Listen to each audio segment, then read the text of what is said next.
A widowed mother and her 11 children, cast out like animals into the wilderness. No food, no shelter, no mercy from the town that once called itself Christian. As darkness swallowed the prairie and the youngest child's cries grew weaker, Eliza Moore made a choice that would change everything. She led her family toward a barn on the edge of nowhere, knowing the owner might shoot them on sight or save them from the cold. What happened next would test everything she thought she knew about survival, trust, and what it means to truly belong somewhere. Stay with me until the very end, hit that like button, and comment what city you're watching from. I want to see how far this story travels. The rocks came first. Not words, not warnings, just stones, hurled by hands Eliza Moore had once clasped in friendship, crashing against the walls of the shanty she'd called home for 3 desperate months. The children screamed inside, the younger ones anyway. The older ones had learned to go silent when violence arrived. Out! Out with you, woman! You and your cursed brood! Eliza pressed her back against the door, her thin frame barely enough to keep it shut as fists pounded from the other side. Through the gaps in the weathered wood, she could see them. Mr. Hutchins from the mercantile, his face twisted with righteous anger. Mrs. Pettigrew, whose pies Eliza had once praised at church socials, now spitting fury. Even young Thomas Green, just 17, his eyes hard as flint, a shovel raised like a weapon. Mama? 7-year-old Sarah tugged at her skirt, her voice small and cracking. Mama, why are they so angry? Eliza couldn't answer. Her throat had closed around words that would only frighten the children more. Behind her, in the dim single room that had sheltered all 13 of them, she heard baby William whimpering, heard 13-year-old Rebecca trying to shush him, heard the older boys, Matthew and John, moving toward the door, their young shoulders already braced for a fight they couldn't possibly win. No. Eliza's voice came out hoarse but firm. Matthew, John, stay back. All of you, stay back. The pounding intensified. The door shuddered under the assault. We gave you charity, Mr. Hutchins roared. Gave you work. Gave you a roof. And how do you repay us? By bringing pestilence. By cursing this town. Pestilence. The word cut through Eliza like a blade. 3 children in town had fallen ill with fever. 3 children who'd played with her youngest in the street just days before. And now, though not a single one of her own children showed even a sniffle, the town had decided. The widow Moore and her overwhelming brood were the cause. They were the rot. They were the curse that needed cutting out. We haven't done anything, Eliza shouted back, her voice breaking. My children are healthy. Please, we'll leave if we must, but give us until morning. Please, the little ones. You'll leave now! The door splintered. Eliza stumbled backward as it burst inward, and suddenly the room was full of angry faces and grabbing hands. Someone seized her arm.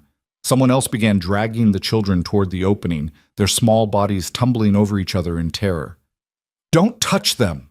Eliza lunged forward, her worn boots slipping on the dirt floor, but Mr. Hutchins caught her by the shoulder and shoved her hard against the wall. Her head cracked against wood.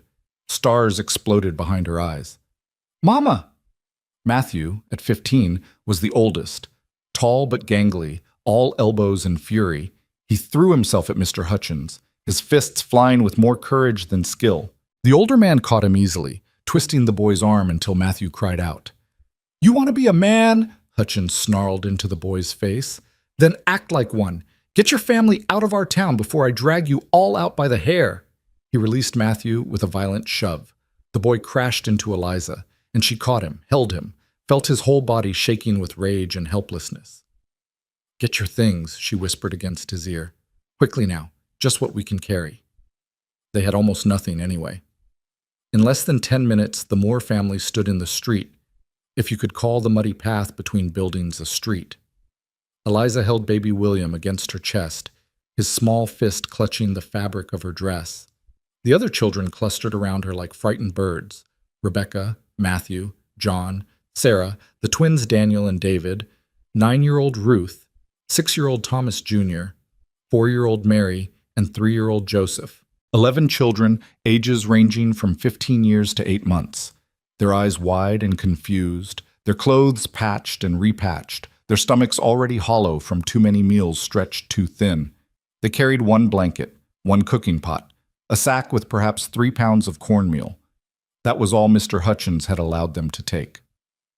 "And don't come back," Mrs. Pettigrew called from her doorway, her arms crossed over her ample chest. "We've got enough troubles without feeding every widow and her litter that wanders through." Other townspeople had gathered now, watching from windows and porches. No one spoke in Eliza's defense. No one offered even a word of sympathy. These were the same people who had smiled at her husband's funeral 8 months ago, who had promised to remember her in their prayers, who had said the words that people always said, "If you need anything, anything at all." They had needed everything, and received nothing but contempt. Eliza adjusted William on her hip and reached for little Joseph's hand. "Come along, children," she said, forcing her voice to stay steady. "We're going now."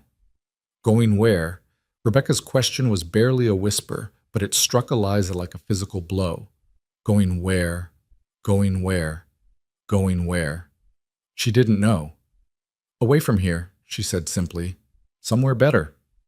It was a lie, and Rebecca, sharp-eyed, sharp-minded Rebecca, who'd already had to grow up too fast, probably knew it. But the girls said nothing, just took Mary's hand on one side and Ruth's on the other, forming a chain that connected the family in a fragile line. They walked out of town as the sun climbed toward noon, the autumn heat pressing down on their heads without mercy. Behind them, doors closed, curtains fell back into place. The town called Redemption, oh, the bitter irony of that name, returned to its business as if the moors had never existed at all. The prairie stretched out in every direction, an endless ocean of yellow grass beneath a pale, indifferent sky. No trees offered shade. No buildings broke the monotony of earth and horizon. Just emptiness and the dirt road that led away from Redemption toward, what? Another town that would take them in for a few weeks before deciding they were too much trouble? Another barn where they'd sleep until the owner chased them off? Another night of the children crying themselves to sleep with hunger? They walked for hours. The baby grew heavy in Eliza's arms, and her shoulders ached with a pain that went bone deep. Little Joseph began to limp, then to whimper, and finally Rebecca picked him up and carried him, though she was only 13 and slight as a reed. Matthew took the cooking pot from Sarah. John shouldered the blanket. Even the smallest children who could walk tried not to complain, their lips pressed tight against words that might burden their mother further. By mid-afternoon, the sun had turned vicious. Heat rose from the earth in shimmering waves. Sweat soaked through Eliza's dress, plastering it to her back. Her throat felt like sandpaper. The children's faces had gone red, then pale. Little Mary stumbled and fell, and when Ruth tried to help her up, both girls just sat down in the dirt together, too exhausted to rise. "We need water," Matthew said, his voice cracking on the words. "Mama, they need water." Eliza looked around desperately. Nothing. No stream, no well, no sign of civilization in any direction. The road they'd been following had dwindled to barely a track, 2 faint ruts in the grass that might have been made by a wagon months or years ago. "Just a little further," she heard herself saying. "Just a little further, and we'll rest." But how much further? And rest where? The sun crawled across the sky with agonizing slowness. The children walked, then shuffled, then stumbled. The twins began to cry, their small voices rising in unison, a sound that clawed at Eliza's heart with sharp fingers. She wanted to comfort them, wanted to promise them everything would be fine, wanted to be the mother they deserved, strong, capable, certain. Instead, she was just a woman walking into nothing, leading her children toward a horizon that never came closer. When the sun finally began its descent, painting the sky in shades of orange and purple that would have been beautiful if Eliza had any space left in her soul for beauty, she saw it, a dark shape in the distance, breaking the flat line of the prairie. "There," she said, pointing with the hand that wasn't supporting the baby. "Look, children, a building." Hope flickered in their tired eyes, fragile, desperate hope that Eliza herself hardly dared to feel. But they pressed forward with renewed effort, their feet moving faster despite the blisters that must be forming, the exhaustion that weighted every limb. As they drew closer, the shape resolved into a barn, large, weathered, standing alone like a monument to isolation. Behind it, barely visible in the failing light, stood a small house, more of a cabin, really, rough-built but solid. No light showed in the windows. No smoke rose from the chimney. "Is anyone home?" Sarah asked. "I don't know, sweetheart." They approached slowly, their small parade of ragged refugees drawing nearer to the structure that represented their only hope of shelter for the night. Eliza's mind raced through possibilities and consequences. If someone lived here, would they be kind or cruel? Would they help or hurt? Would they open their door or raise a gun? And if no one lived here, if this place was abandoned, was that better or worse? Shelter without permission was theft, but the children needed shelter. Needed it desperately. The barn loomed larger as they approached, and Eliza could see now that it was well maintained despite its weathered appearance. The doors were solid, the roof intact. Someone cared for this place, which meant someone would likely return to it. She stopped at the barn doors, the children clustering around her legs like chicks around a hen. The baby had fallen asleep against her shoulder, his breath warm on her neck. The others watched her with wide eyes, waiting for her decision, trusting her to know what to do. Trusting her when she had no idea at all. "Matthew," she said quietly, "help me with the door." Together they pulled it open, the hinges creaking in the silence. The smell of hay and animals wafted out. Horses, she thought, though she saw none in the dim interior. The barn was clean, organized, with stalls along one side and a ladder leading up to a hayloft. "Inside," Eliza said. "Quietly now." They filed in like ghosts, their footsteps muffled by the dirt floor. The barn was still warm from the day's heat, but it felt like heaven compared to the exposed prairie. Eliza guided them to the far corner away from the doors, where hay had been stacked in neat piles. "Spread the blanket here," she told Rebecca. "Make a place for the little ones to sleep." While Rebecca worked, Eliza finally allowed herself to lower the baby into the hay. Her arms trembled with relief as William's weight left them. She rolled her shoulders, trying to work out the knots, and looked at her children in the dying light that filtered through gaps in the barn walls. They were filthy, exhausted, terrified, but alive. "I know you're hungry," she said softly, crouching down so she could meet their eyes. "I know you're tired, but we're safe here, at least for tonight. We'll sleep, and in the morning, we'll figure out what comes next." "What if the owner comes?" John asked. At 13, he was already pragmatic, already thinking ahead to consequences. "Then I'll talk to him," Eliza said with more confidence than she felt. "I'll explain our situation. Most people have some kindness in them." Even as she said it, she thought of the stones thrown in redemption, the faces twisted with disgust, the absolute certainty in their voices when they'd called her children cursed. "Mama?" It was Ruth, her voice small in the shadows. "Are we really cursed?" The question pierced Eliza's heart. She reached out and pulled Ruth close, then gathered as many of the children as she could reach into her arms. "No," she said firmly. "No, my darlings, you are not cursed. You are blessings, every single one of you. Don't you ever believe differently." "Then why?" "Because people are afraid," Eliza interrupted gently. "When they're afraid, they need someone to blame. And we were convenient." It was the simplest truth she could offer, and perhaps the only one that mattered. The children seemed to accept it, or at least they were too tired to question further. Rebecca had spread the blanket, and now she began arranging the younger children on it, fitting them together like pieces of a puzzle. The twins curled together, Mary with her head on Ruth's shoulder, little Joseph already half asleep. Eliza nursed the baby one more time, her own stomach cramping with hunger that she tried to ignore. There would be no food tonight. The cornmeal they'd brought would have to last, and she had no way to cook it anyway without fire or water. Tomorrow. Everything would have to wait until tomorrow. "Matthew, John," she said quietly, "you boys sleep near the door. If anyone comes—" "We'll wake you," Matthew finished. His young face looked harder than it should, aged by circumstances he never should have faced. "Don't worry, Mama." But she did worry. How could she not? These were her children, her responsibility, her precious ones. Their father had died in a logging accident, crushed beneath a tree that fell wrong, leaving Eliza with a grief so vast she sometimes felt she might drown in it. But worse than the grief was the practical reality. 11 children to feed, clothe, and shelter with no income, no land, no male protector in a world that valued such things above all else. She'd tried. In the months since Thomas's death, she'd tried everything. Took in washing until her hands cracked and bled. Cleaned houses until her back screamed. Begged for credit at the mercantile until Mr. Hutchins' face turned to stone at the sight of her. Sold everything she owned, her wedding ring, her mother's locket, Thomas's tools, until there was nothing left to sell. And still, it hadn't been enough. Could never be enough. 11 mouths were simply too many for one woman's labor to feed. The town's patience had lasted longer than she'd expected, actually. 3 months of grudging charity before the fever had given them an excuse to cast her out.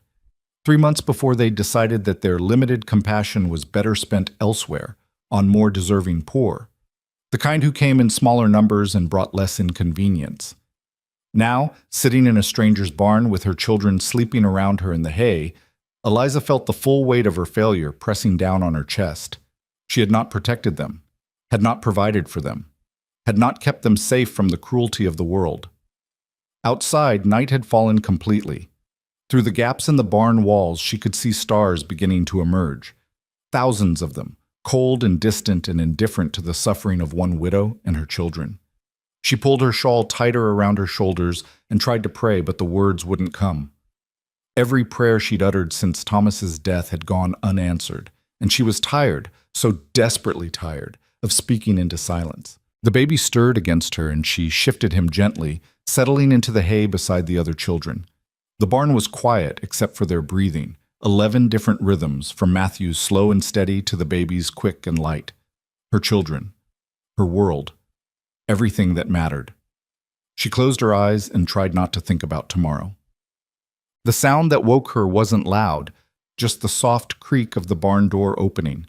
But Eliza's eyes flew open instantly, her body tensing with an animal alertness born of too many nights sleeping in unsafe places. Moonlight spilled through the widening door, silhouetting a figure, tall, broad-shouldered, male. Eliza's hand moved instinctively to cover the baby's mouth, ready to muffle any cry. Beside her, she felt Matthew stirring, felt his body coiling to spring. She put her other hand on his shoulder, holding him still, holding him silent. The figure stepped into the barn, and she heard the soft clink of something metal. A bucket? He moved with the quiet confidence of someone in familiar territory, walking toward the stalls on the far side of the barn. He hadn't seen them yet, hidden as they were in the shadows of the far corner. Eliza's mind raced. Should she speak? Remain silent and hope he didn't notice them? Try to slip out with the children while his back was turned? Before she could decide, the man hung his bucket on a hook and lit a lantern. Warm light flooded the barn, and Eliza knew immediately that their hiding place was no longer hidden at all. The man turned, and his eyes found them instantly. For a moment, nobody moved. Nobody breathed.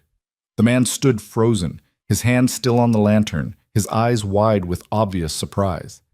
He was younger than Eliza expected, maybe 30, with dark hair that needed cutting and a face weathered by sun and wind. His clothes were simple: work pants, a shirt that had seen better days, boots worn but well-maintained. His gaze moved from Eliza to the children, counting them. She could see him counting, see the disbelief growing in his expression as the number climbed. 11. 11 children in his barn, uninvited and unexpected. Eliza stood slowly, carefully, trying not to wake the younger ones. She stepped forward, placing herself between the man and her sleeping children, her chin lifting even as her hands trembled. "Please," she said, her voice barely above a whisper. "Please don't make us leave tonight. Just let us stay until morning. The children, they can't walk anymore. They need sleep. I promise we'll go at first light. Please." The man's expression was unreadable. He looked at her for a long moment, and Eliza braced herself for anger, for the order to get out, for the violence she'd learned to expect from a world that had no patience for desperate women with too many children. Instead, he spoke just one word. "Stay." Eliza blinked, certain she'd misheard. "What?" "Stay," he repeated, his voice rough but not unkind. "Let them sleep." He turned away before she could respond, taking the lantern with him toward the stalls. Eliza stood rooted to the spot, her mind struggling to process what had just happened. No interrogation, no accusations, no demand for explanation or payment. Just stay? She watched as he moved through his evening routine, checking on the horses she now saw in the stalls, refreshing their water, his movements efficient and sure. He didn't look at her again, didn't acknowledge the enormous intrusion of 13 people in his private space. He simply worked, as if finding a widow and 11 children sleeping in his barn was the most ordinary thing in the world. Finally, he finished his tasks, extinguished the lantern except for one that he left hanging near the door, and walked toward the exit. He paused there, his hand on the doorframe, and looked back at Eliza one more time. "There's a pump outside," he said quietly. "Left side of the barn. Help yourself to water." Then he was gone, the door closing softly behind him, leaving Eliza standing in the dim light with tears streaming down her face, tears of relief so overwhelming she had to press her hand to her mouth to keep from sobbing aloud. "Let them sleep," he'd said. Such simple words, such ordinary kindness, and yet they felt like the first mercy she'd received since the world had turned cold and cruel. Eliza sank back down into the hay beside her children, her whole body shaking with exhaustion and gratitude and fear that this unexpected gentleness might evaporate like a dream. She pulled the baby close, felt Rebecca shift toward her in sleep, and let herself cry silently in the darkness. Outside, the prairie night pressed close around the lonely barn, but inside, for the first time in months, Eliza felt something that terrified her almost as much as despair. Hope. Morning came with golden light slanting through the gaps in the barn walls, painting stripes across the hay where the children still slept. Eliza had been awake for hours, watching the darkness fade, her body tense with anticipation of what the day would bring.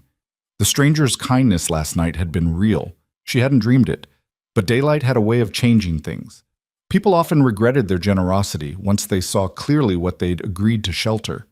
She rose carefully, stepping over sleeping children, and made her way to the barn door. Opening it just enough to slip through, she found herself facing a morning so beautiful it hurt.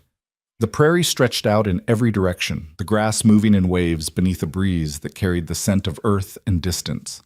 The sky was enormous, pale blue and cloudless, and for a moment Eliza allowed herself to simply stand there, breathing air that didn't smell of fear or failure. The pump stood where the man had said it would be, a simple hand pump with a wooden trough beneath it. Eliza worked the handle, and after a few resistant squeaks, water gushed out, clear and cold and more precious than gold. She cupped her hands beneath the flow and drank deeply, the water soothing her parched throat, then splashed her face, washing away the grime of yesterday's desperate journey. When she straightened, wiping water from her eyes, she saw him. The man stood perhaps 30 yards away, near a small corral attached to the barn. He was brushing down a horse, his movements rhythmic and patient, and he'd clearly been there for some time. He must have seen her emerge from the barn, must have watched her drink, but he gave no sign of it. Just kept working, his attention seemingly absorbed by the animal before him. Eliza's first instinct was to approach him, to thank him, to explain, to beg for further mercy. But something held her back. Perhaps the quality of his stillness, the sense that this was a man who valued space and silence. Instead, she returned to the barn, where the children were beginning to stir. "Mama?" Sarah's voice came sleepy and confused. "Where are we?" "Somewhere safe," Eliza said softly, kneeling beside her daughter. "Come, sweetheart, let's get you and the others some water." One by one, she roused them gently, led them outside in small groups to drink from the pump and tend to their basic needs. The older children helped the younger ones, Rebecca taking charge of the twins while Matthew guided little Joseph, everyone moving quietly as if they sensed that their continued welcome depended on not being too much trouble. The man continued his work with the horses, never approaching, never speaking. But Eliza felt his awareness of them like a physical presence, not threatening exactly, but watchful, assessing. By the time all the children had drunk their fill and returned to the barn, the sun had climbed higher and Eliza's stomach was cramping with hunger. The baby fussed against her shoulder, and she knew he could feel her own body's emptiness. Her milk would dry up if she didn't eat soon, and then what would William do? She was trying to calculate whether she could make the cornmeal into something edible without fire or proper water when she heard footsteps approaching the barn. Her body went rigid, and she saw Matthew and John both tense, moving protectively toward their younger siblings. The man appeared in the doorway, and in the full light of morning, Eliza could see him more clearly. He wasn't handsome in any conventional sense.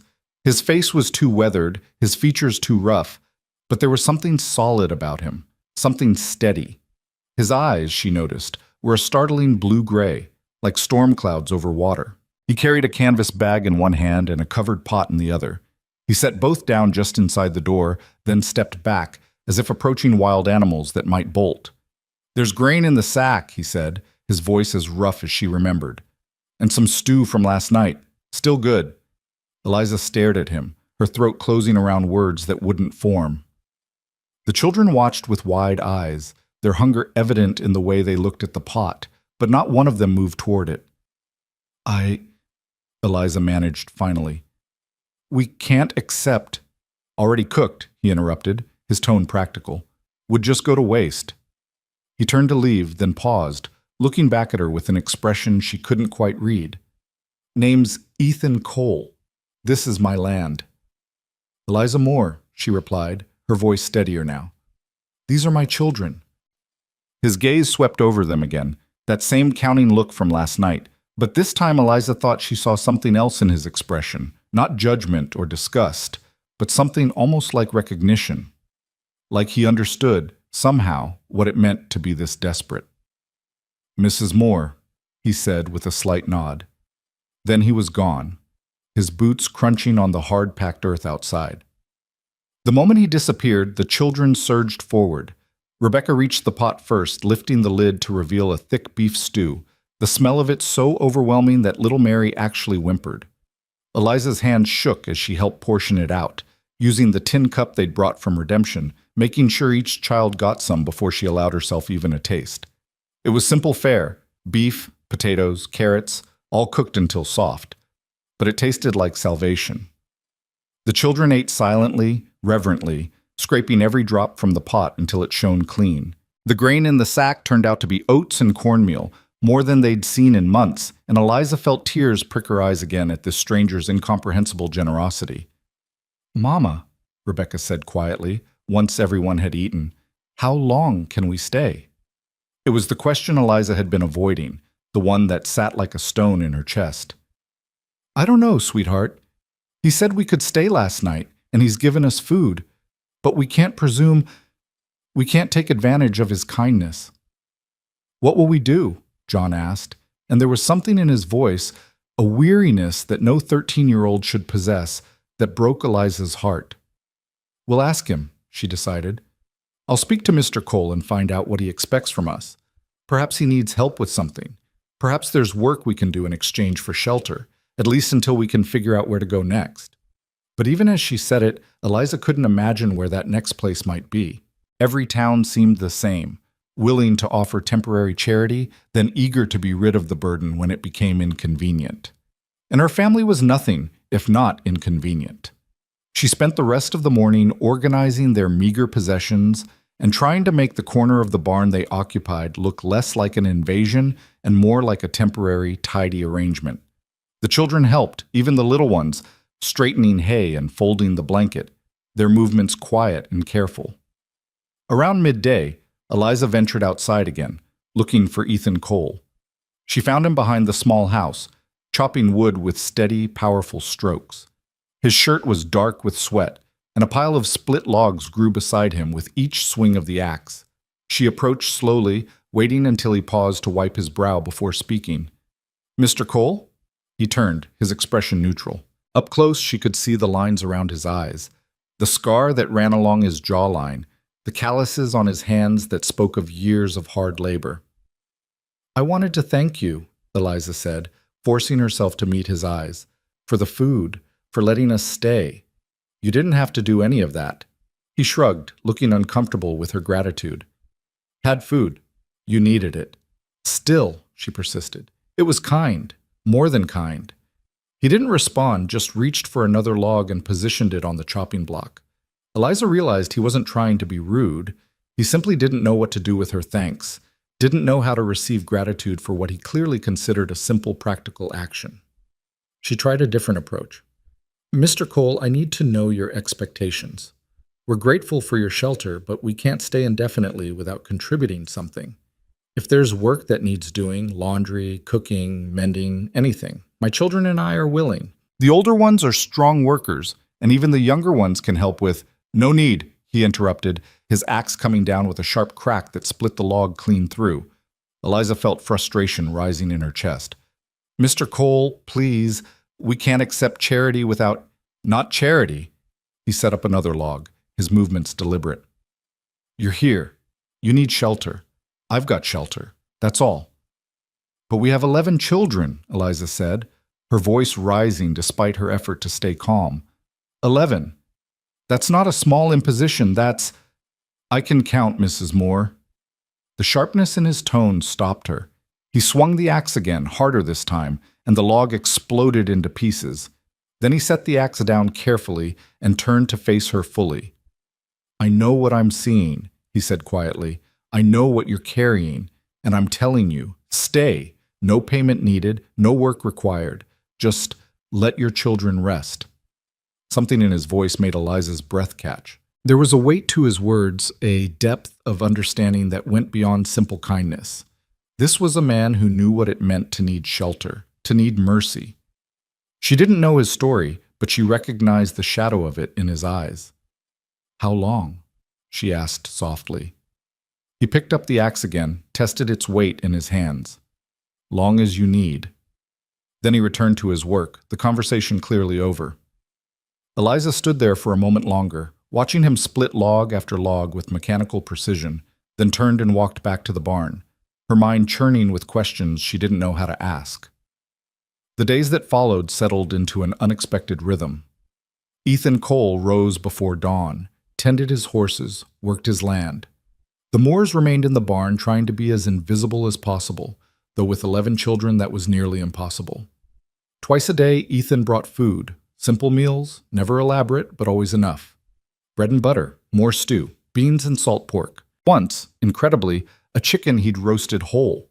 He never stayed to watch them eat, never asked questions, never seemed to expect thanks or conversation. He would simply set the food down, sometimes add firewood to the pile he'd started leaving near the barn door, and disappear again into his work. Eliza tried to respect his obvious desire for distance, but it went against every instinct she had. She was accustomed to earning her keep, to justifying her existence through labor. This passive acceptance of generosity felt wrong, like building a house on sand. On the 4th day, she couldn't stand it anymore. She waited until she saw Ethan heading toward the small vegetable garden behind his house, then intercepted him with determination in her step. Mr. Cole, I need to speak with you. He stopped, his expression wary. Mrs. Moore. This arrangement can't continue, she said firmly. You're feeding 13 people, providing shelter, asking nothing in return. It's not sustainable, and it's not right. Told you— I know what you told me, Eliza interrupted, then softened her tone. And I appreciate it more than you know. But please, let us help. Look at your garden. It's choked with weeds. Your fences need mending. Your house could use cleaning. Let me work. Let my older children work. Give us a way to feel like we're contributing something. Ethan looked at her for a long moment, his blue-gray eyes unreadable. Then he glanced toward the barn where Matthew and John were visible in the doorway, watching the exchange with anxious faces. How old are those boys? He asked. Matthew is 15. John is 13. He nodded slowly as if considering. They know horses? Their father taught them some, before he died. Another long pause. Then, could use help with the fence line in the east pasture. Posts are rotting, needs replacing before winter. Relief flooded through Eliza so powerfully she felt dizzy. They can do that. They're good workers, both of them, and I can— Garden could use attention, he admitted, his tone reluctant. If you're wanting to work it. Yes, Eliza said quickly. Yes, thank you. And the little ones can help with smaller tasks. Rebecca is excellent with mending, and Sarah can— Mrs. Moore. He held up a hand, stopping her flood of words. No need to assign everyone jobs. Just do what seems needful. If it helps you feel better about staying. He started to turn away, then paused, looking back at her with an expression that might have been concern.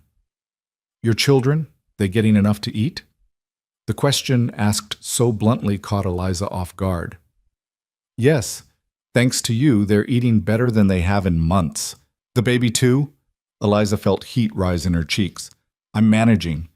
Ethan's eyes dropped to where she held William against her shoulder, and she knew he could see how thin she'd become. How the dress that had once fit her properly now hung loose. A nursing mother needed to eat well, and she'd been giving most of her portions to the older children, trying to stretch Ethan's generosity as far as possible. Starting tomorrow, he said gruffly, there'll be milk from the cow for you and the baby. Mr. Cole, we can't possibly. Cow needs milking anyway. May as well use it. Before she could protest further, he strode off toward the garden, leaving Eliza standing there with tears threatening once again. Every time she thought she'd found the limit of this man's kindness, he extended it further, offering more than she'd dared to ask for. That afternoon, Matthew and John went with Ethan to survey the fence line. Eliza watched them go with her heart in her throat, hoping desperately that her boys would prove themselves capable, that they wouldn't disappoint this man who was giving them such an extraordinary chance. She turned her attention to the garden, where weeds had indeed taken over much of the space between neat rows of vegetables. Rebecca came to help her, and together they began the slow work of pulling weeds, their hands moving through the dirt, while the younger children played nearby under Sarah's supervision. "Mama," Rebecca said quietly, after they'd worked in silence for a while, "do you think we can really stay here?" Eliza sat back on her heels, wiping sweat from her forehead with the back of her hand. "I don't know, sweetheart. Mr. Cole has been incredibly generous, but we can't presume this will last forever." "He seems lonely," Rebecca observed, her young face thoughtful. "The way he lives out here by himself? No family, no neighbors nearby, just him and his horses and his work." It was true. In the days they'd been here, Eliza hadn't seen any sign of other people. No visitors, no friends stopping by, no indication that Ethan Cole had any life beyond the boundaries of his isolated homestead. "Some people prefer solitude," Eliza said gently. "Or maybe they're just used to it," Rebecca countered. "That's not the same as preferring it." Eliza looked at her daughter with something approaching awe. At 13, Rebecca already possessed a wisdom beyond her years, an ability to see past surfaces to the truth beneath. It was a gift born of hardship, and Eliza wished desperately that her daughter could have remained innocent a little longer. When the boys returned at dusk, their faces were tired but lit with something Eliza hadn't seen in months: pride. Matthew couldn't stop talking about the work, his words tumbling over each other in his excitement. "He knows so much, Mama, about wood and tools and how to set a post so it'll last. And he didn't treat us like children. He showed us what to do and then trusted us to do it. John and I pulled out 6 rotten posts today, and tomorrow we'll start setting the new ones. And Mr. Cole said we're doing good work. He actually said that." "Good work," he said. John was quieter, but Eliza could see the same satisfaction in his eyes. For the first time since their father's death, her sons had been allowed to be useful, to be capable, to be valued for something other than being burdens. That night, after the children had settled into sleep, Eliza sat in the barn doorway and looked out at the stars. The prairie night was alive with sound, crickets and distant coyotes, the rustle of grass in the wind, the soft movements of horses in their stalls. From the small house, she could see a single light burning in the window, and she wondered what Ethan Cole was doing in there. Was he reading? Sitting alone with his thoughts? Did he ever regret allowing this invasion of his carefully ordered solitude? A week passed, then 2. The children grew stronger, their hollow cheeks filling out, their movements less listless. The older ones worked alongside Eliza, Matthew and John on the fence line, Rebecca in the garden. Even young Sarah, helping with smaller tasks like gathering eggs from the chicken coop Ethan showed them behind the barn. Ethan himself remained largely distant, though Eliza began to notice small changes. He would pause sometimes to watch Matthew and John work, offering a quiet word of instruction or approval. He brought the milk as promised, and once when he saw how thin Eliza's shawl was, he left a heavier blanket folded by the barn door without comment. The children began to relax around him, their initial fear fading into cautious curiosity. Little Sarah started smiling when she saw him, and once the twins actually waved. Ethan never quite smiled back, But Eliza thought she saw his expression soften slightly, the hard lines around his mouth easing just a fraction. One evening, Eliza was preparing the cornmeal mush that had become their staple supper when she realized the firewood had run out. She'd been building small cooking fires outside the barn, careful to keep them controlled and safe, but now she had nothing to burn. She glanced toward Ethan's house, debating whether to ask for more wood or simply make do with raw grain soaked in water. Before she could decide, Ethan appeared with an armload of split logs. He dropped them near her cooking spot without a word, then started to leave. "Mr. Cole," Eliza called after him, unable to hold back the question that had been building inside her. "Why are you doing this?" He stopped, but didn't turn around. "Doing what?" "All of it. The food, the shelter, the work for my boys. You don't know us. We're strangers who invaded your property. You could have sent us away that first night, and no one would have blamed you. So why didn't you?" For a long moment, he didn't answer. The silence stretched between them, broken only by the crackling of the fire Eliza had started. Then, finally, he turned to face her. "Had a sister once," he said, his voice so quiet she had to strain to hear it.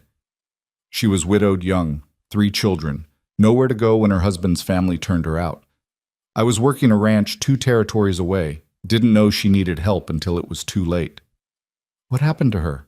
Eliza asked softly. "Winter took her. And the children."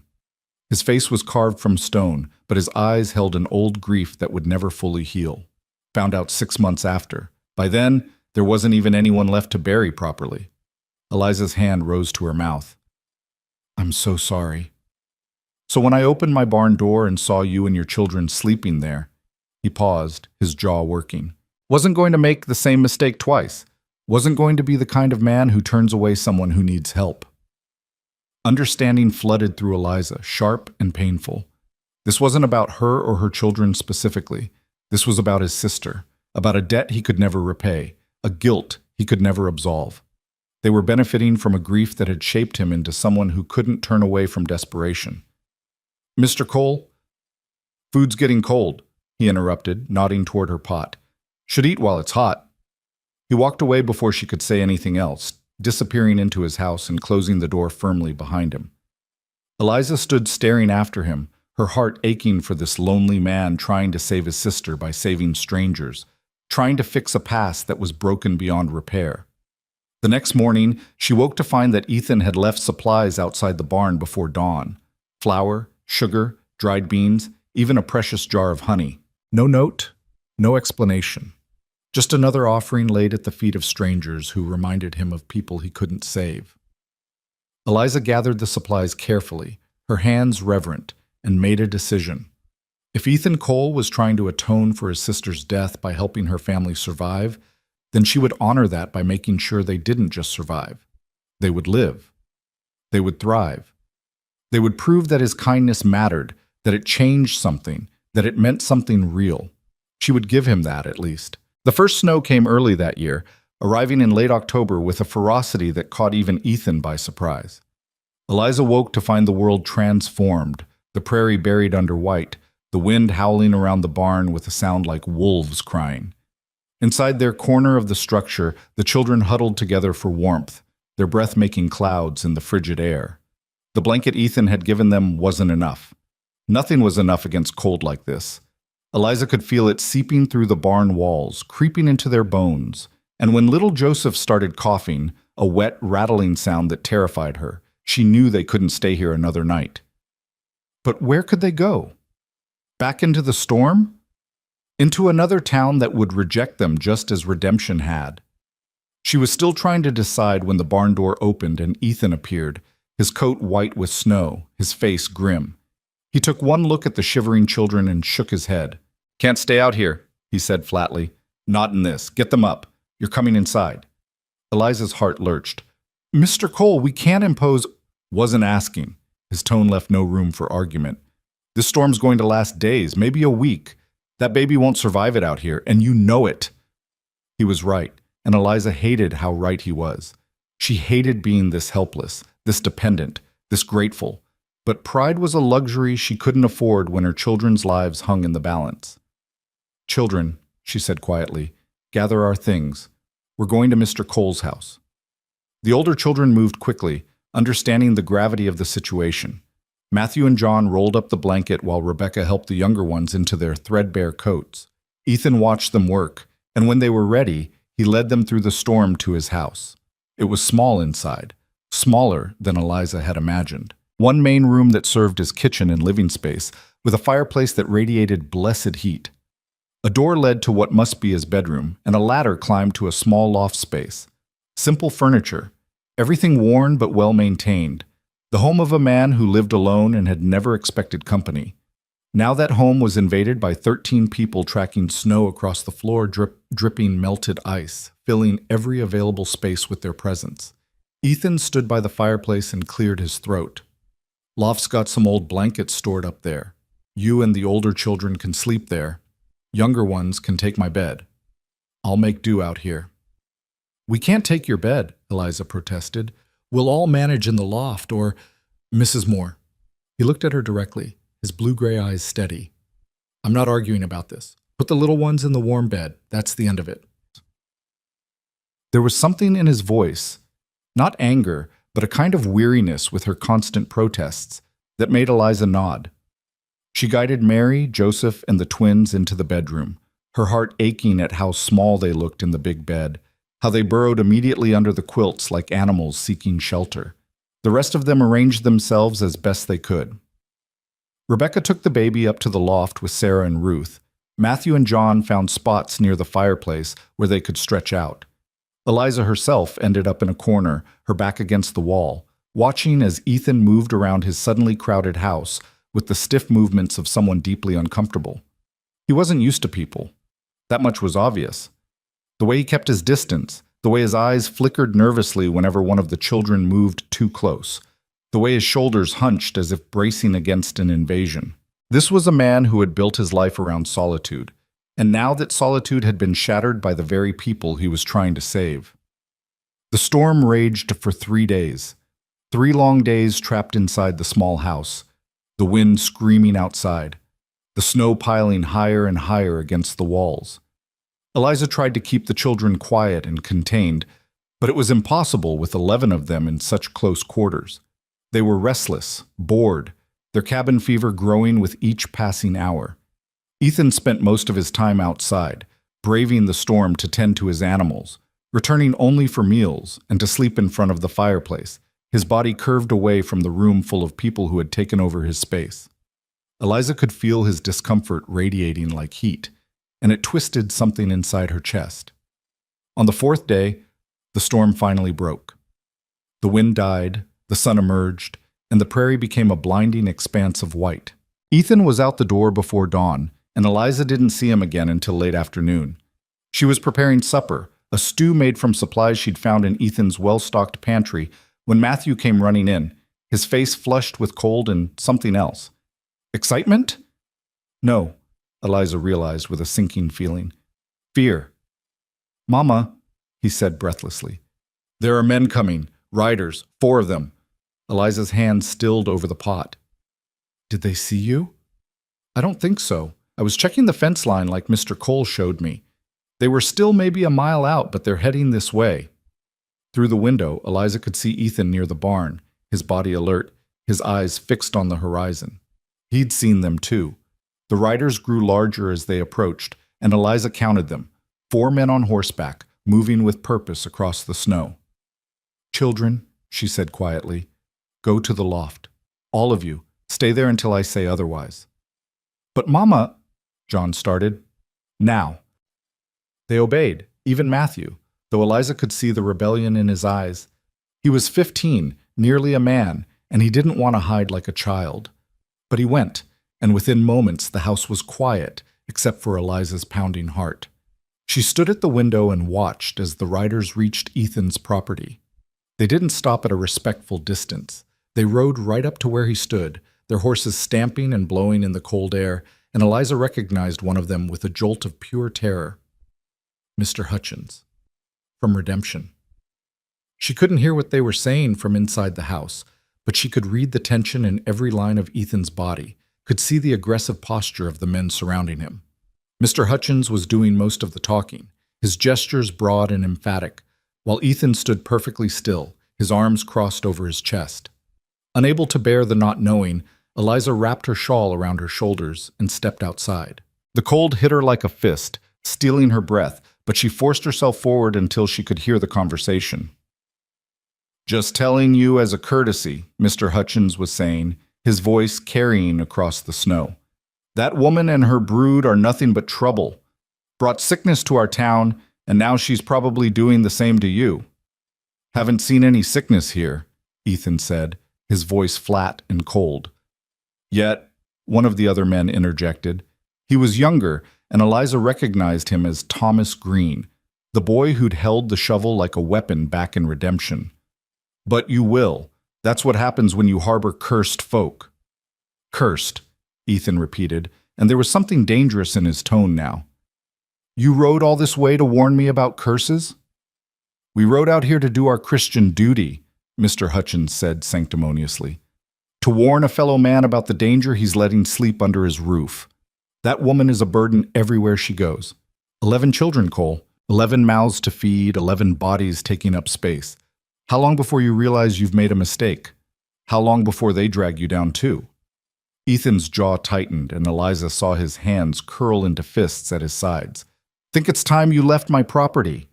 "We're just trying to help you see sense," Thomas Green pressed. "Send her away now before winter really sets in. Before those children get too comfortable. You're a single man. What do you need with a ready-made family, especially one that's nothing but trouble?" "My property," Ethan said again, his voice dropping to something low and threatening. "My business. Not yours." Mr. Hutchins leaned forward in his saddle, his eyes narrowing. "You claiming them, then? This widow and her collection of brats? You taking responsibility for what happens when they bring their bad luck here?" The question hung in the cold air like a challenge.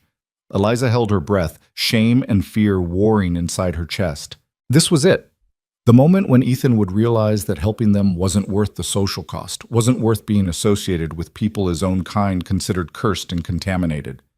Ethan turned his head slightly, and his eyes found Eliza standing in the doorway. For a long moment, their gazes locked, and she tried to convey everything she couldn't say aloud, her gratitude, her understanding, her willingness to leave if that would make his life easier. Then Ethan turned back to the men on horseback, and his voice rang out clear and hard. "Yes, I'm claiming them. This is my land, and they belong on it. Mrs. Moore and her children are under my protection. Anyone has a problem with that can take it up with me directly." The silence that followed was absolute. Even the horses seemed to hold still, as if the whole world had paused to absorb what Ethan had just declared.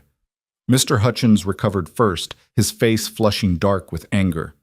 "You're making a mistake, Cole, a big one. When those children bring disease and death to your door, don't say we didn't warn you." "Noted," Ethan said coldly. "Now get off my land." "The town won't forget this," Thomas Green added, his young face twisted with malice. "You're choosing her over your own kind, over decent folk who would have been your friends and neighbors. You'll regret it." "Maybe," Ethan agreed, his tone unconcerned. "But that's my choice to make. Just like it's my choice to tell you one last time, leave, now, before I make you leave." There was enough menace in his voice to make even Mr. Hutchins reconsider whatever he'd been about to say. He jerked his horse's head around, and the other men followed suit, their mounts churning up snow as they turned and rode away. They didn't look back, but Eliza could feel their anger like heat waves shimmering in the cold air. When they were finally gone, disappeared into the white distance, Ethan's shoulders dropped slightly. He stood there for a moment longer, staring after them, then turned and walked toward the house. Eliza stepped aside to let him pass, and inside he went straight to the fireplace, his hands gripping the mantel, his head bowed. She closed the door behind her and waited, her heart hammering, not sure what to say or do. "Mr. Cole," she began quietly, "I'm so sorry. I never meant for you to—" "Don't." His voice was rough, strained. "Don't apologize for needing help." "But they're right about one thing," Eliza pressed on, the words tumbling out. "We are a burden. We are too many. And now you've made yourself an outcast because of us. Those men, They'll tell everyone. The whole territory will know you chose to help us instead of sending us away." "Good," Ethan said, and when he turned to face her, his eyes were blazing with something fierce and determined. "Let them know. Let them all know that I don't turn away people who need shelter, that I don't measure a person's worth by how convenient they are, that I won't abandon a woman and her children to freeze on the prairie just because it might make my neighbors uncomfortable." Eliza felt tears streaming down her face, hot against her frozen cheeks. "You don't understand what you've done. You've tied yourself to us. You've claimed us, in front of witnesses. That means—" "I know what it means," Ethan interrupted. He took a step toward her, and his voice gentled slightly. "I knew what I was saying when I said it. I'm not a fool, Mrs. Moore. I knew exactly what I was claiming." "But why?" The question broke from her like a sob. "Why would you do that?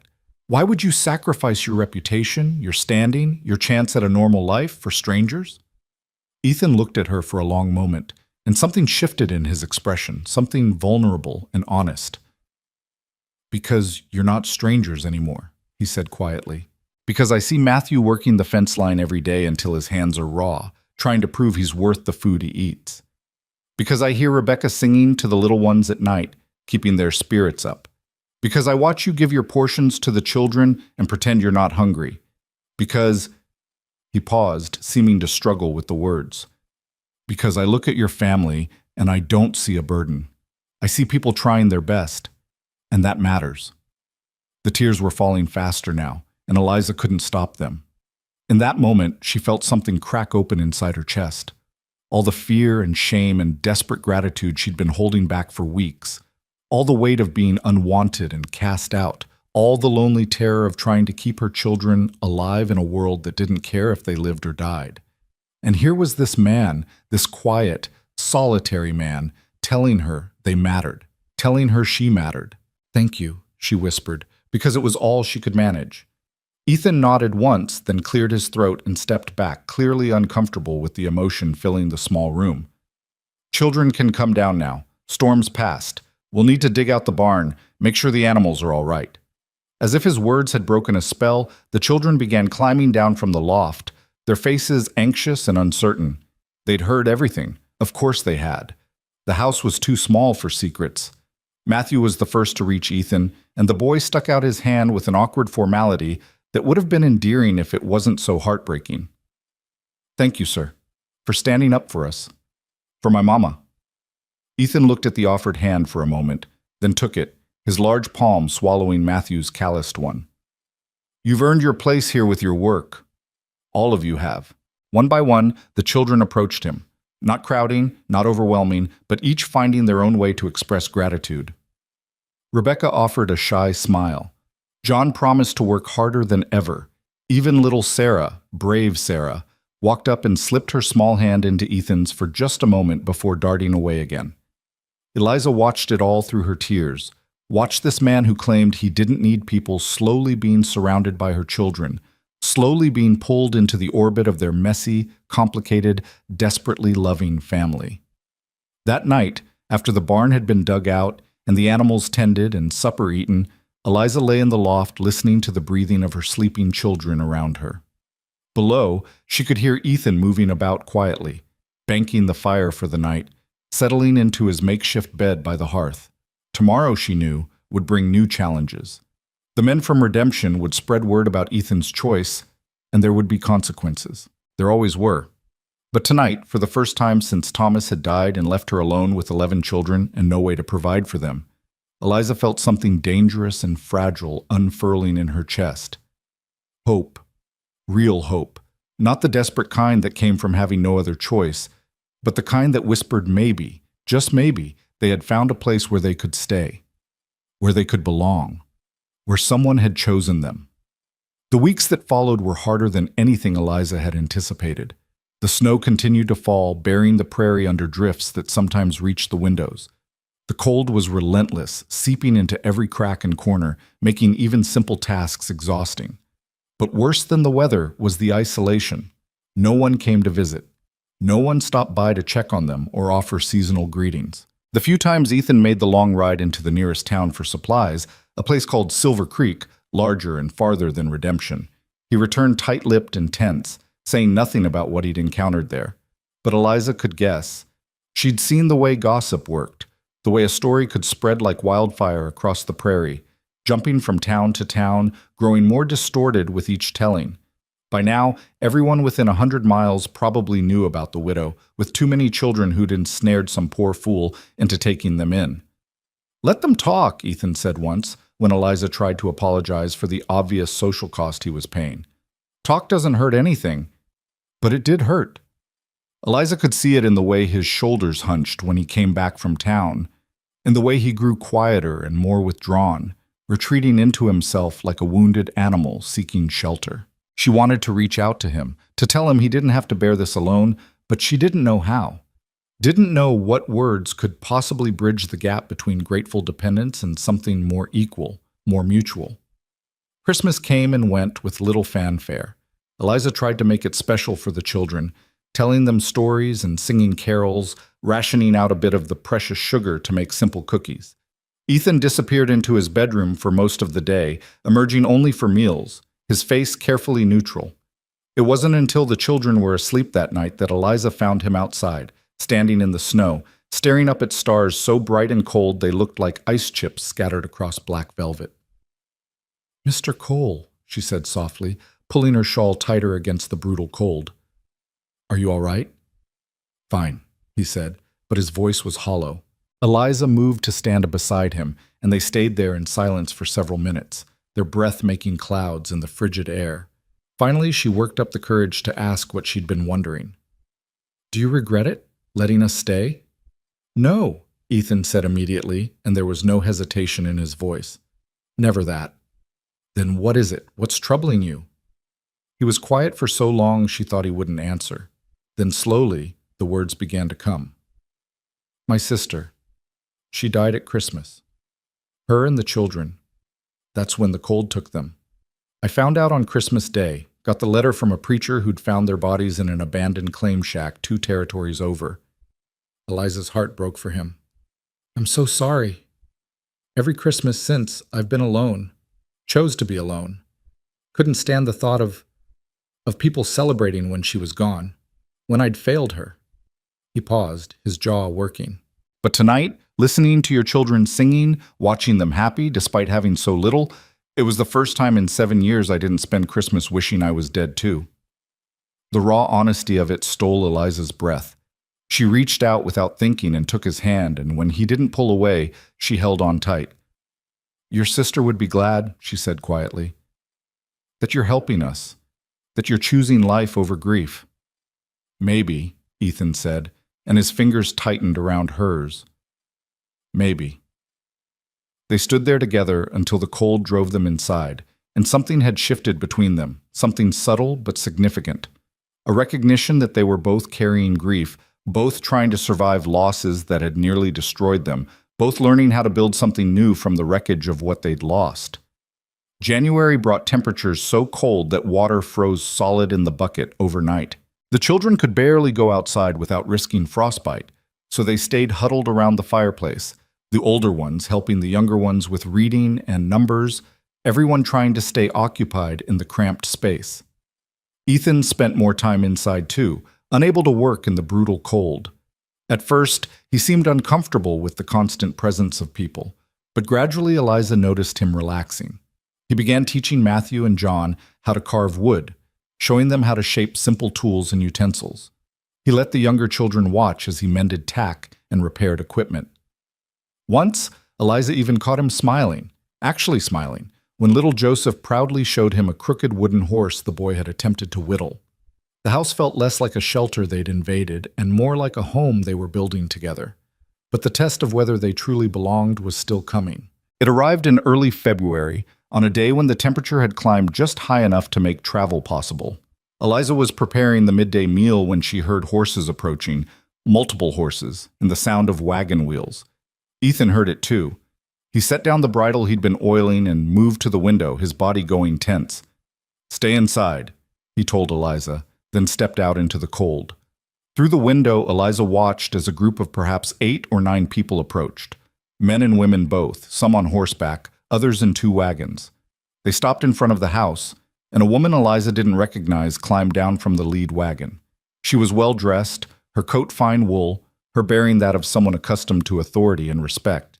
When she spoke, her voice carried clearly through the cold air. "Mr. Cole, I presume. My name is Mrs. Margaret Ashford. I'm from Silver Creek, and I've come to discuss a matter of some concern to our community." Ethan's stance didn't change. "Mrs. Ashford. I'll be direct," the woman continued. "There's been talk about your situation here, about the woman and children you've taken in. Now, we understand that charitable impulses are admirable, but there are proper ways to handle these things. The children should be in an orphanage where they can be properly cared for and educated. As for the widow, well, surely there are more appropriate arrangements that could be made." Eliza's blood turned to ice. They'd come to take her children. These well-meaning strangers had decided that her family should be torn apart for their own good. "The children are fine where they are," Ethan said, his voice hard. "Mr. Cole, please be reasonable. 11 children, that's far too many for one woman to manage, especially in these conditions. And living here in such close quarters with an unmarried man, well..." Mrs. Ashford's voice took on a tone of practiced sympathy.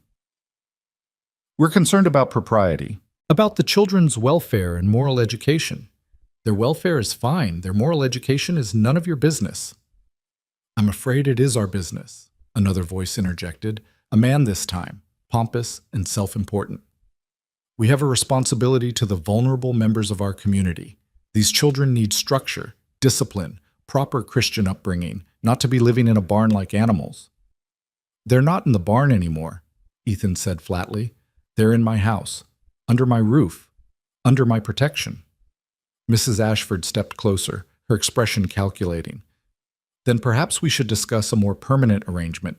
If you feel responsible for them, Mr. Cole, the proper thing would be to make the widow an honest woman, give the children a legitimate home." The suggestion hung in the air like a bomb waiting to explode. Eliza's face burned with humiliation. This woman was suggesting Ethan marry her, not out of affection or choice, but out of obligation, to make things respectable, to satisfy the community's sense of propriety. "What I do on my own land is my business," Ethan repeated, his voice rising slightly. "You people have no right to come here and tell me how to live, no right to suggest taking those children away from their mother, no right to any of this. We have every right to protect children from unsuitable situations," the pompous man shot back. "And this is unsuitable, Cole. A widow and her brood living with a bachelor, it's scandalous. It reflects poorly on our entire community." Something inside Ethan seemed to snap. He took a step forward, and there was such fury in his movement that several of the visitors actually stepped back. "Get off my land," he said, his voice low and dangerous. "All of you, take your concern and your propriety and your judgments and get the hell off my property. Mr. Cole, now!" The roar echoed across the snow, final and absolute. Mrs. Ashford looked like she'd been slapped, her mouth opening and closing without sound. The pompous man puffed up with indignation, but one look at Ethan's face seemed to convince him that arguing further would be unwise. They retreated to their wagons and horses, Mrs. Ashford calling back one last time. "This isn't over, Mr. Cole. We'll be back with the territorial authorities if necessary. Those children deserve better than this." "They've got everything they need," Ethan shouted after them, "and they're not going anywhere." Eliza watched through the window as the group departed, their righteous outrage almost visible in the air around them. When they were finally out of sight, Ethan turned back to the house, his face still dark with anger. He came inside and stood in the center of the room, breathing hard, his fists clenched at his sides. The children stared at him with wide eyes, having heard everything through the thin walls. "Mr. Cole," Eliza began, her voice shaking. "I'm so sorry. I never wanted to bring this kind of attention to you. Maybe they're right. Maybe the children would be better off." "Don't!" Ethan interrupted sharply. "Don't you dare finish that sentence." He looked at her, really looked at her, and his eyes were blazing. "Those people don't care about your children's welfare. They care about rules and respectability and making sure everyone fits into their neat little boxes. Well, I don't fit in boxes. Never have. And I'll be damned if I let them tear apart a family just because it makes them uncomfortable." But they said they'd come back, Rebecca said quietly from her spot near the fire. With authorities. Let them try, Ethan said grimly. This is my land, legally owned. I've done nothing illegal. And if they want to make an issue of it, they'll find out exactly how stubborn I can be.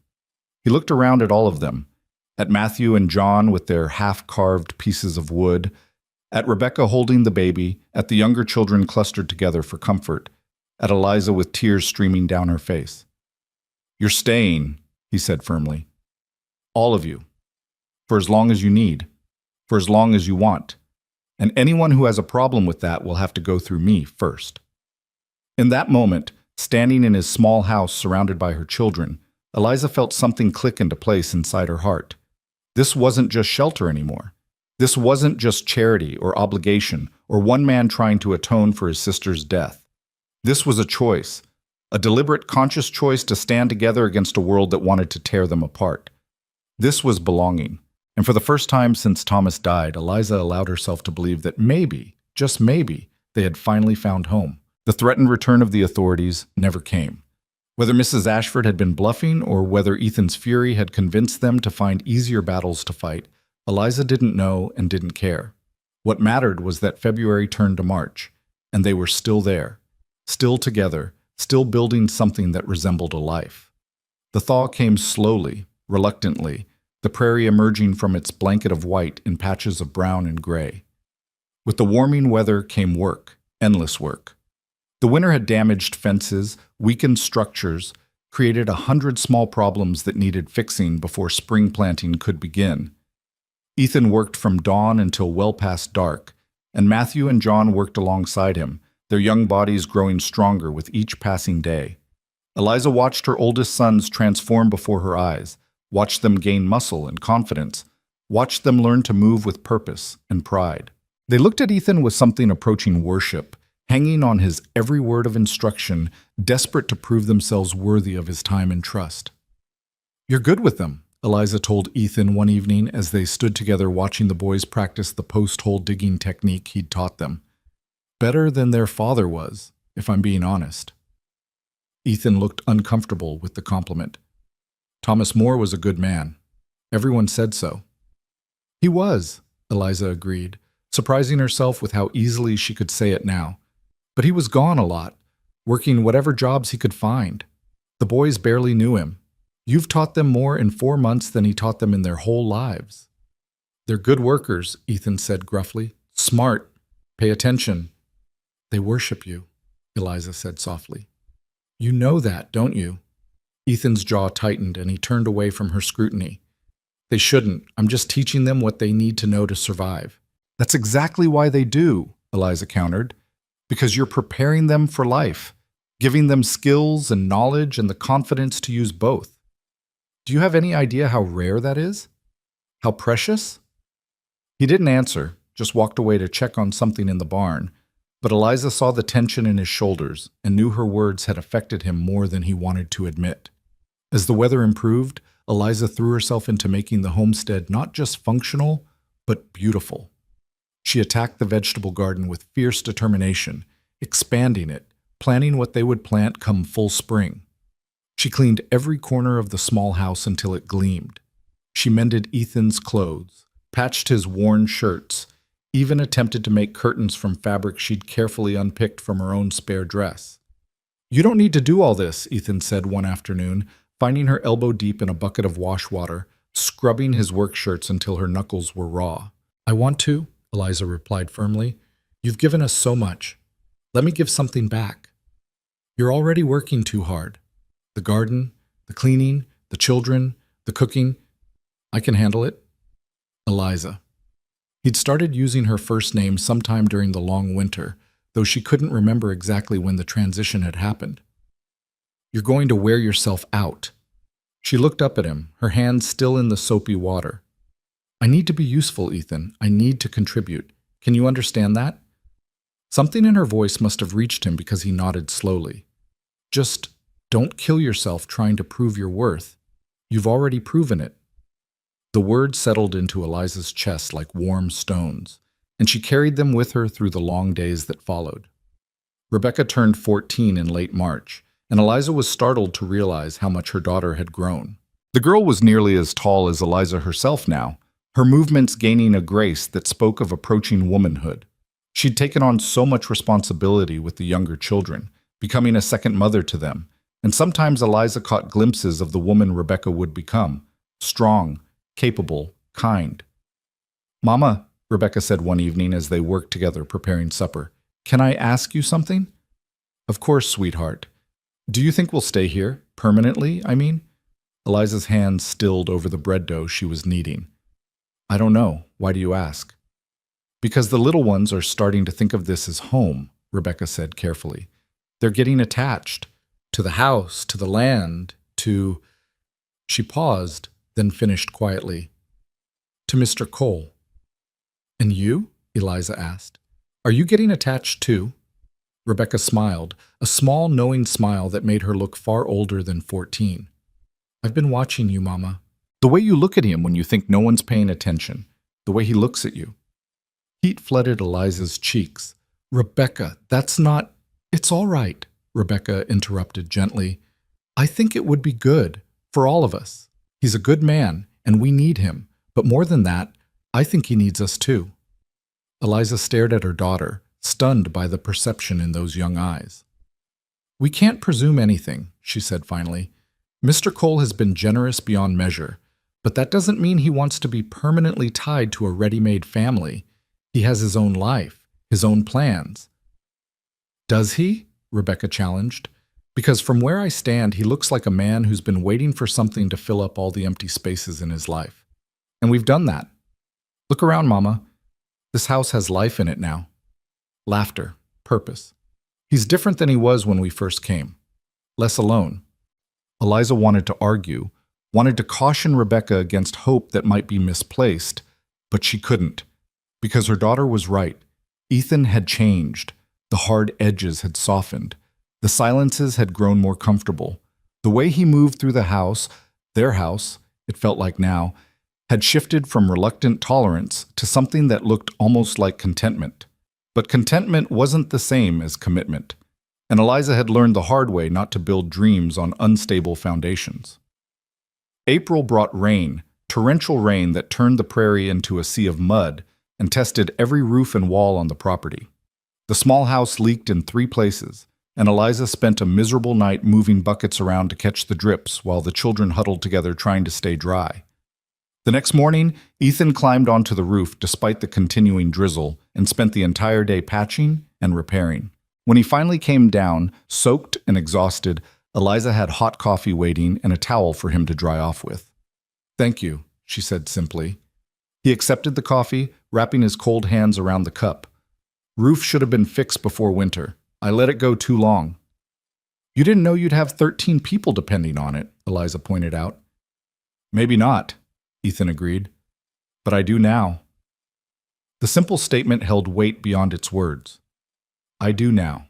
Present tense. Ongoing. Not temporary charity, but acknowledged responsibility. That night, after the children were asleep and the rain had finally stopped, Eliza found Ethan sitting on the porch step, staring out at the muddy yard. She sat down beside him, pulling her shawl close against the damp chill. "Penny for your thoughts," she offered. He was quiet for a long moment, then said, "I was thinking about my sister, about how she used to sit on the porch at our parents' house and plan out her future. She had such dreams, wanted a big family, a piece of land to call her own, a husband who'd love her and her children. She got some of it, the husband, the children. But the land—" He paused, his voice roughening. "She died in a shack that didn't even keep the wind out, let alone the cold." "I'm sorry," Eliza said softly. "She would have liked you," Ethan continued. "Would have liked your children. She always said that a full house was a blessed house." He turned to look at Eliza, and in the dim light from the window behind them, his eyes were serious. "I failed her. But I won't fail you. Won't let what happened to her happen to your family." "You haven't failed anyone," Eliza said firmly. "You've saved us. You're still saving us, every single day." "Not saving," Ethan corrected. "Just sharing what I have. There's a difference." "Is there?" Eliza asked. Because from where I'm sitting, it looks an awful lot like you've given us everything while asking nothing in return. That's not true. Ethan's voice was low, almost hesitant. You've given me plenty. What could we possibly have given you? We came here with nothing. We still have nothing. Ethan gestured toward the house behind them, where the children slept safe and warm. You've given me purpose, reason to fix the roof, to plant a bigger garden, to care about whether the fences hold through the next storm. Before you came, I was just existing, going through the motions, working because that's what you do, not because it mattered. But now, he trailed off, seeming to struggle for words. Now? Eliza prompted gently. Now I wake up and there's breakfast cooking and children's voices and life happening all around me, Ethan said quietly. Now I fix things because I know people are depending on them. Now I plan for the future because there are people to share it with. You think you've given me nothing, but you've given me everything that matters. Eliza felt tears pricking her eyes. Ethan, I know I'm not easy to live with, he interrupted, as if afraid of what she might say. I know I'm rough around the edges, not much for talking, set in my ways. I know taking on another man's children isn't something most people would choose. But if you and the children are willing to stay, if you can stand living here with me, then I'd like you to stay. Permanent-like. The words hung between them, not quite a proposal, but something close to it, an offer, an invitation, a tentative reaching towards something more than temporary arrangement. Eliza's heart hammered in her chest. Are you sure? 11 children, Ethan. That's not a small thing. I've been living with 11 children for months now, he pointed out. Seems to me I'm already doing it. Might as well make it official. Official, Eliza repeated. What exactly are you suggesting? Ethan's face flushed, visible even in the dim light. I'm suggesting that maybe we should think about making this arrangement more permanent, legal-like. So those busybodies can't come back and try to take the children, so you don't have to worry about where you'll go or how you'll manage, so we can just be a family. Eliza's breath caught. A family? If you want, Ethan said quickly. No pressure. I know it's not romantic or anything fancy. I know I'm not offering you much, just hard work and a small house and a stubborn man who doesn't always know how to say what he means. But I'd take care of you, all of you, best I could. For a long moment, Eliza couldn't speak. Emotions warred inside her chest, hope and fear, gratitude and uncertainty, the bone-deep loneliness of the past year clashing with the tentative warmth of the past few months. I need time, she said finally, to think, to make sure this is right for everyone. Take all the time you need, Ethan said, though she could hear the disappointment in his voice. I'm not going anywhere. They sat in silence for a while longer, and when Eliza finally rose to go inside, Ethan caught her hand briefly, just a gentle squeeze, there and gone, but enough to send warmth flooding through her entire body. Inside, lying in the loft beside her sleeping children, Eliza stared at the ceiling and tried to sort through the tangle of her thoughts. Marriage to Ethan would solve so many problems, would give the children security, would provide them with a father figure they desperately needed, would end the uncertainty that shadowed every day. But was that enough reason to marry? Practicality and gratitude? What about love?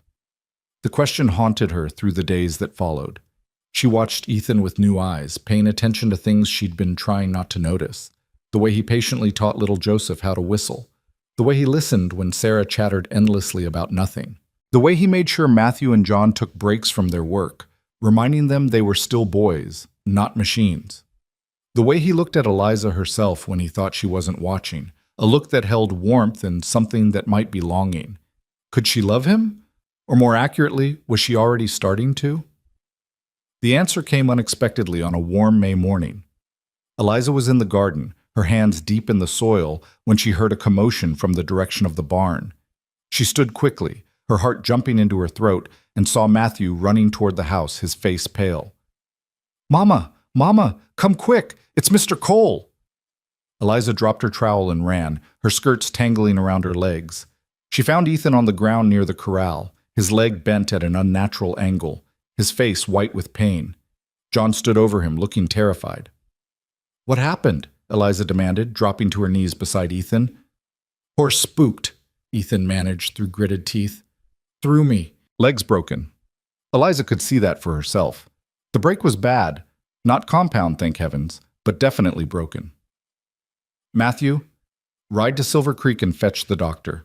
John, help me get him inside, carefully now. The next hours were a blur of activity and pain.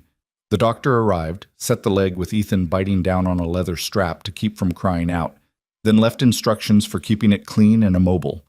Ethan would be bedridden for weeks, the doctor said, longer if he didn't stay off it properly. That first night, after the children were settled and the house was quiet, Eliza sat beside Ethan's bed with a cool cloth for his fever. The setting had torn something inside him, and infection was a real danger. I'm sorry, Ethan mumbled, half delirious with pain and laudanum. Can't work, can't provide. Useless. Hush, Eliza said firmly, wiping his forehead. You're not useless. You're hurt, and you're going to heal. The planting, he muttered, needs to be done. The fence, Matthew and John will handle it, Eliza assured him. You've taught them well. They know what to do. Not ready, Ethan protested weakly. Too young. Then they'll learn by doing, Eliza said. The way you did. The way everyone does. Rest now. Let us take care of you for once. She stayed by his bedside through that long night, changing the cloth when it grew warm, giving him water when he stirred, watching his face in the lamplight. And somewhere in those quiet hours, as she sat vigil over this man who had given her family everything, Eliza realized the truth. She loved him. Not out of gratitude or obligation or practical necessity, but genuinely, truly loved him. Loved his quiet strength and his awkward kindness. Loved the way he saw her children not as burdens, but as people worth investing in. Loved how he'd claimed them in front of hostile witnesses, how he'd stood firm against judgment and criticism, how he'd made a place for them in his solitary life, even though it cost him socially and emotionally. She loved him, and the realization was both terrifying and liberating. The weeks of Ethan's recovery tested them all. Matthew and John took over the bulk of the physical work, rising before dawn and collapsing exhausted at night. Rebecca helped Eliza manage the house and the younger children. Even the littlest ones contributed what they could, fetching and carrying, running messages, trying to be helpful. And Eliza discovered something she hadn't expected. They could manage. The family could function, could survive, could even thrive without Ethan's constant labor. They had learned from him, absorbed his knowledge and work ethic, and now they were proving they could carry on. But more importantly, they wanted to. Not because they had to, but because this was their home now. This land, this house, this life they were building together. It belonged to all of them. Ethan watched from his bed, frustrated by his forced inactivity, but clearly moved by what he was witnessing. They're doing good work, he told Eliza one evening. Better than I expected. You trained them well, Eliza replied, adjusting his pillows. They're good boys. All of them. Your girls, too. Rebecca's got a head on her shoulders that would put most adults to shame. They love you, Eliza said softly. All of them. They want to make you proud. Ethan's eyes met hers, and something passed between them. A recognition, an understanding. I am proud of them, of you, of what we've built here. We, Eliza repeated. I like that word. So do I, Ethan admitted. More than I thought I would. When he was finally able to move around on crutches, Ethan insisted on hobbling outside to check on the work. What he found brought him to a complete stop. The fields had been planted, neat rows stretching across the acreage. The fences were repaired. The barn had been cleaned and organized. Even the vegetable garden had been weeded and expanded. Matthew and John stood nearby, watching his reaction with anxious hope. Well, Ethan said finally, his voice rough with emotion, looks like you boys don't need me anymore. That's not true, Matthew protested immediately. We need you. We wanted to show you we could help. Really help, not just be extra mouths to feed. Ethan reached out and clapped the boy on the shoulder, his grip firm despite the crutches. You've done more than help. You've made this place better than I ever did alone. The pride in Matthew's face was incandescent, and Eliza, watching from the porch, felt her heart swell with love for both her son and the man who'd given him this gift of competence and worth. By mid-June, Ethan was walking without crutches. though his legs still pained him. The summer had settled in hot and bright, and the homestead buzzed with activity. The garden was producing, the crops were growing, the animals were healthy. They'd survived the winter, survived the threats from outsiders, survived Ethan's injury. They'd survived together. One evening, after supper had been cleared and the children were occupied with their various activities, Eliza found Ethan standing by the fence, looking out over the land. She joined him, comfortable now with the silences between them. "I've been thinking," Ethan said after a while, "about what I said back in April, about making things permanent." Eliza's heart began to pound. "Have you changed your mind?" "No," he said immediately. "Opposite, actually. I'm more sure now than I was then. Watching how everyone pulled together when I was laid up, seeing how the boys have grown, how the little ones have settled in. This is what family looks like. This is what I want." "I've been thinking too," Eliza said quietly, "about what it means to build a life with someone, about partnership and trust and shared purpose." "And?" Ethan turned to face her fully, his expression guarded but hopeful. "And I think I'd like to make this permanent too," Eliza said, her voice steady despite the emotion threatening to overwhelm her. "Not just for the children's sake, though that's part of it, but for us. Because somewhere along the way, this stopped being about survival and started being about actually living, building something real and lasting." Ethan reached out and took her hand, his calloused palm warm against hers. "I know I'm not romantic. I know I can't offer you a fancy life or smooth words or—" "I don't want fancy," Eliza interrupted. "I want real. I want honest. I want someone who'll stand beside me when things get hard and celebrate with me when they get better. I want partnership built on respect and mutual effort. And I think that's what we've been building all along." "So that's a yes?" Ethan asked, and there was something almost vulnerable in his voice.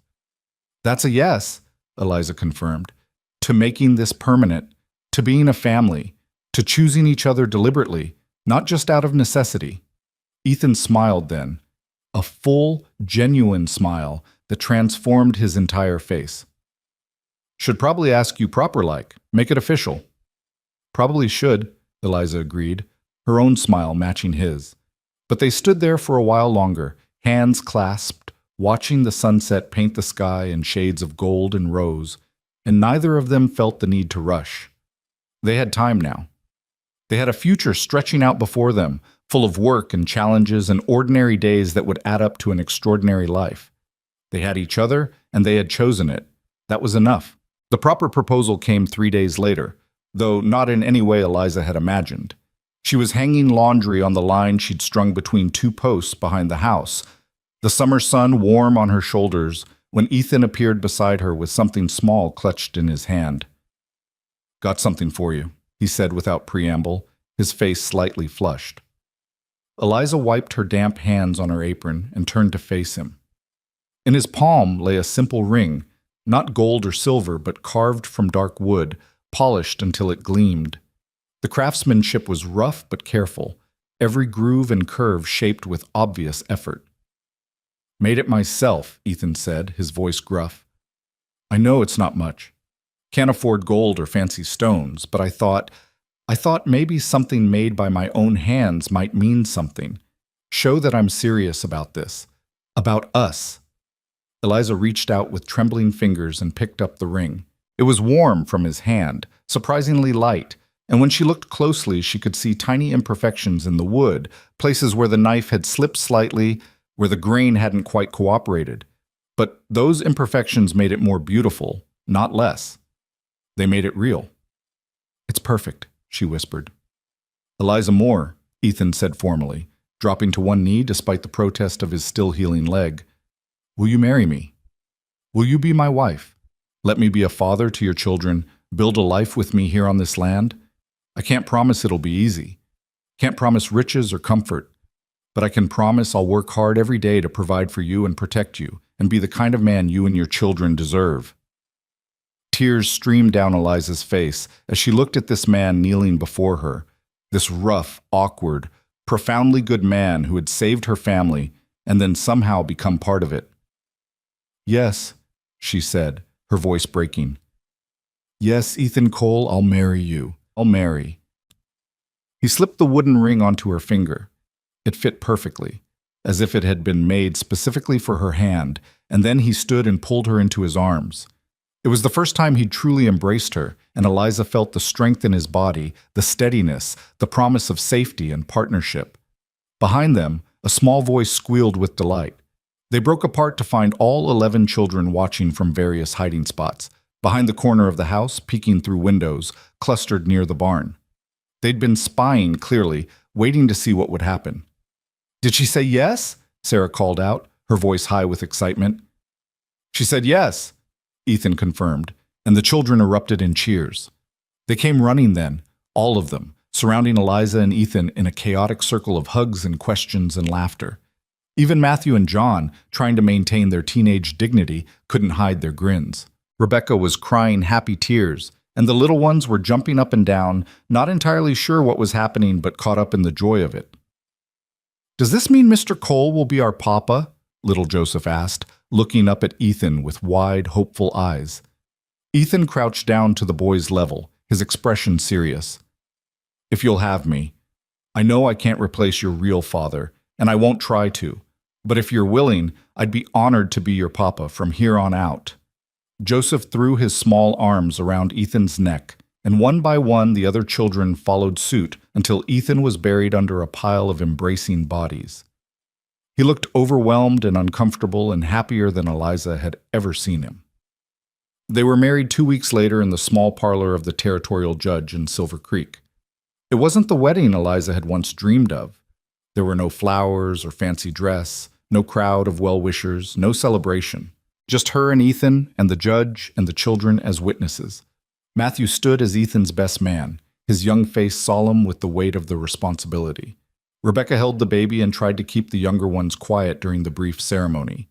When the judge pronounced them man and wife, Ethan kissed Eliza chastely on the forehead, his ears turning red with embarrassment at the public display of affection. The children cheered anyway, and for the first time in longer than she could remember, Eliza felt something like pure, uncomplicated happiness. They spent that night as they'd spent so many others, Ethan by the fire, Eliza and the children in the loft and bedroom, because neither of them quite knew how to navigate this new reality. The practical arrangement they'd lived with for months didn't automatically transform just because vows had been spoken. But Eliza wore the wooden ring on her finger, and when she caught Ethan looking at her, she saw something new in his eyes. Not possession exactly, but belonging. They belonged to each other now, officially and completely. The real work of building a marriage began the next morning and continued through the long, hot summer. It wasn't easy. Ethan was set in his ways, accustomed to solitude and silence. Eliza had her own habits formed by years of managing alone. They bumped against each other awkwardly, learning to share space and decisions, learning to communicate about things that went beyond the practical matters of running a homestead. Their first real argument came in late July, over something so small Eliza could barely remember later what had started it. Something about how to manage the harvest, she thought, or whether to sell some of the produce in town. Whatever the cause, they'd both said sharp words, and Ethan had stalked off to the barn while Eliza had retreated to the house, her face hot with anger and embarrassment. Rebecca found her mother sitting at the table, staring at nothing. "You two will work it out," the girl said wisely, old beyond her 14 years.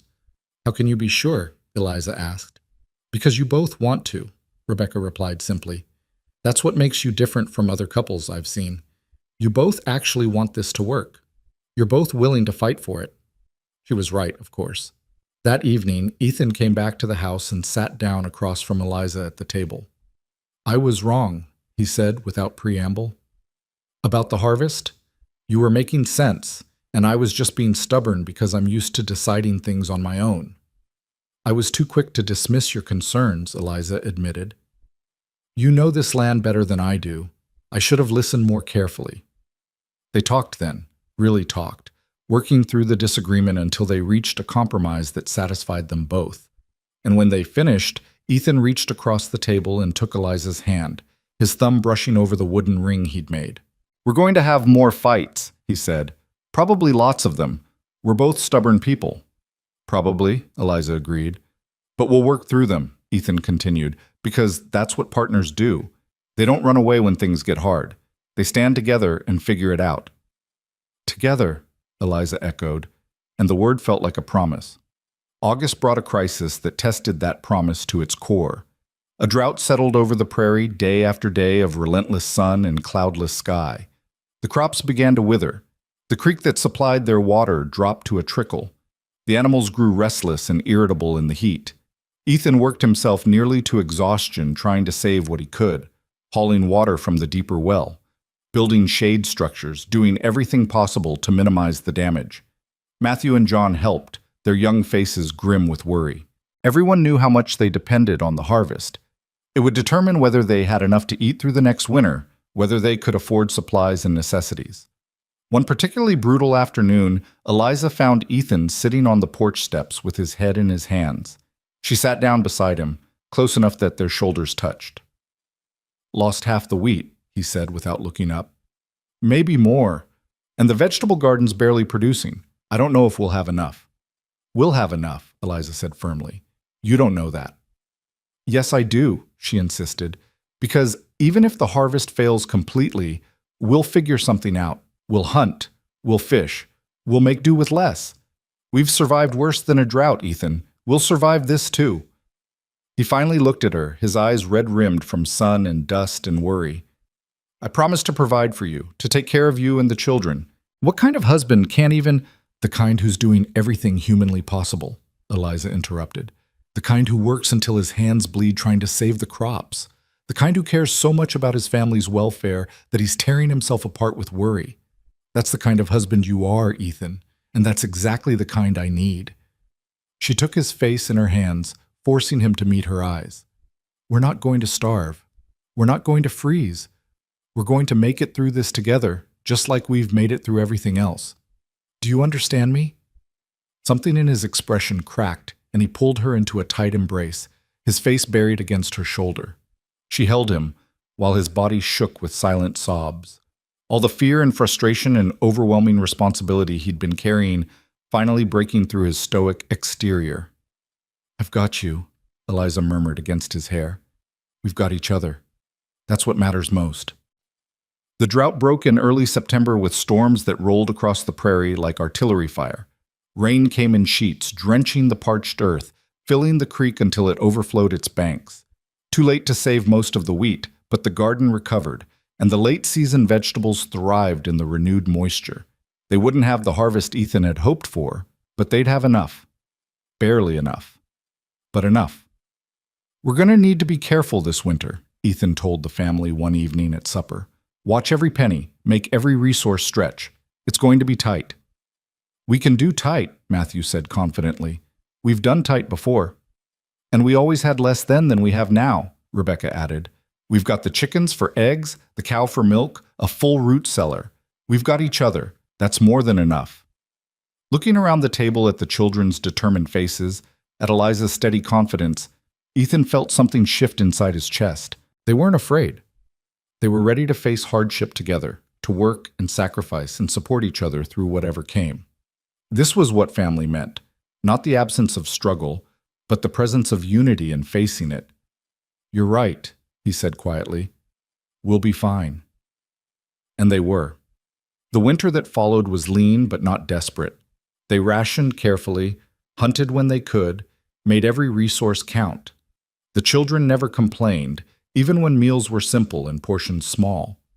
They'd learned something over the past year, learned that security didn't come from abundance, but from knowing they could rely on each other no matter what. Christmas that year was nothing like the lonely holiday Ethan had spent the year before.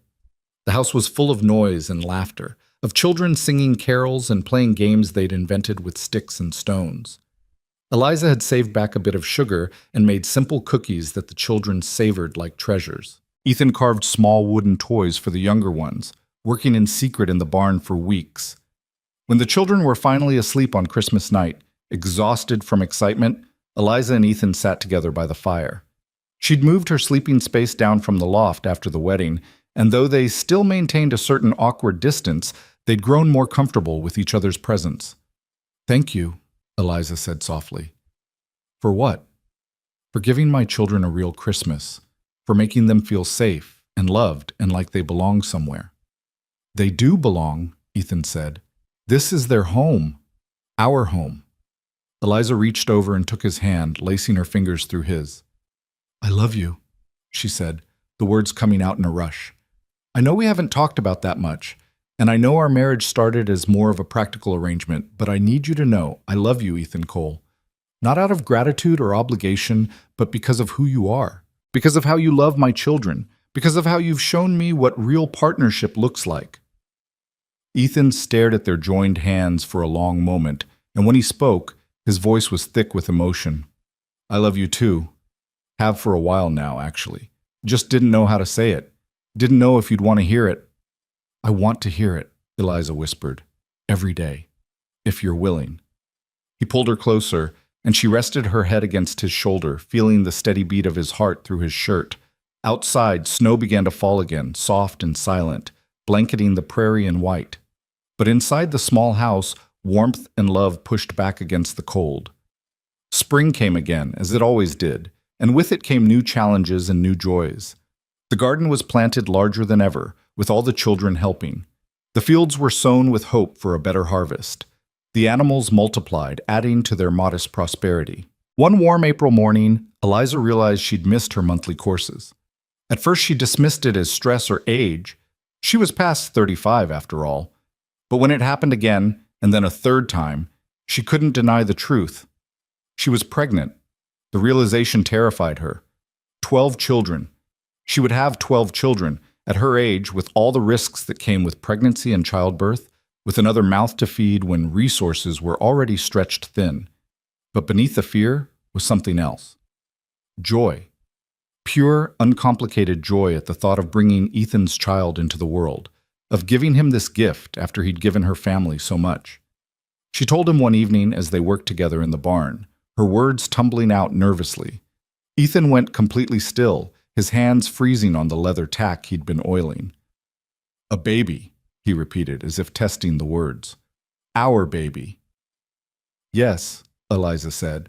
I know it's not ideal timing, and I know we're already stretched thin, and I know... She stopped because Ethan had dropped the tack and swept her into his arms, lifting her off her feet and spinning her in a circle. When he set her down, his face was split by the widest smile she'd ever seen from him. A baby, he said again, and this time his voice was filled with wonder. Our baby, Eliza, this is everything I never thought I'd have. You're not worried? She asked, searching his face. About the cost, the work, I'm terrified, Ethan admitted honestly. But I'm also happier than I've ever been. We'll figure it out, just like we figure everything else out. Together. The children were equally thrilled when they learned the news. Even the older ones, who understood the practical implications, couldn't contain their excitement at having a new sibling. Rebecca immediately started planning, talking about how she'd help with the baby, how the little ones could take turns holding it, how they'd all pitch in to make things easier for Eliza. We're going to need a bigger house, Matthew observed practically. Eventually, anyway. This one's already pretty crowded. Then we'll build one, Ethan said simply. Next summer, after the harvest. We'll add on, make more room, make this place fit the family it's holding. It was the first time anyone had acknowledged out loud that this wasn't temporary, wasn't a stopgap measure until something better came along. This was permanent, this was home, and they were going to invest in it, build it up, make it a place that could hold all of them comfortably. The baby came in early December during a cold snap that froze the prairie solid. The birth was hard, harder than any of Eliza's previous labors. And for several terrifying hours, Ethan paced the small house while the midwife from Silver Creek worked behind the closed bedroom door. When he finally heard the baby's cry, thin and reedy but unmistakably alive, Ethan's legs nearly gave out from relief. The midwife emerged a few minutes later, her face tired but smiling. You have a daughter, she announced, and your wife is fine. Exhausted, but fine. Ethan went into the bedroom to find Eliza propped up against pillows, her hair damp with sweat, her face pale but radiant. In her arms was a tiny bundle, red-faced and squalling. Our daughter, Eliza said softly, looking up at him with tears in her eyes. Our hope. Hope, Ethan repeated, moving closer to look at the impossibly small person they'd created together. That's perfect. He sat carefully on the edge of the bed, and Eliza placed the baby in his arms. Hope quieted immediately, her unfocused eyes trying to make sense of this new world, her tiny hand curling around Ethan's finger with surprising strength. She's beautiful, Ethan whispered, his voice thick. Perfect. The other children were allowed in one at a time to meet their new sister. The younger ones were awed into silence, their eyes huge as they took in the miracle of new life. The older ones were more composed, but no less moved. Rebecca cried openly, and Matthew's voice cracked when he congratulated his mother. That night, with Eliza and Hope resting in the bedroom, and the children settled in their various sleeping spots, Ethan stood at the window and looked out at the frozen prairie. 2 years ago, he'd been alone in this house, going through the motions of living without really being alive.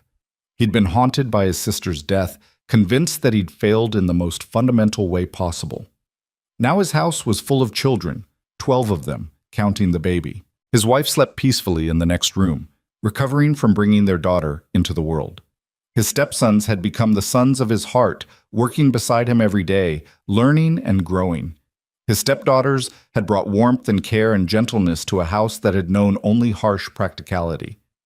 He hadn't failed. His sister's death would always be a sorrow, but he'd honored her memory in the best way possible, by making sure other children didn't suffer the same fate. By opening his home and his heart to a family that needed him just as desperately as he'd needed them. The first real test of their expanded family came that spring when Mrs. Ashford returned, this time with the territorial marshal in tow. Eliza saw them coming and immediately sent the children to the barn with Rebecca in charge, her heart hammering with fear. Ethan met them in the yard, his stance wide and defensive. Eliza stood beside him, Hope bundled against her chest, presenting a united front. Mr. Cole, Mrs. Cole, Mrs. Ashford said, her voice dripping with false sweetness. I've brought Marshal Thompson to investigate the welfare of the children living on this property. The children are fine, Ethan said flatly.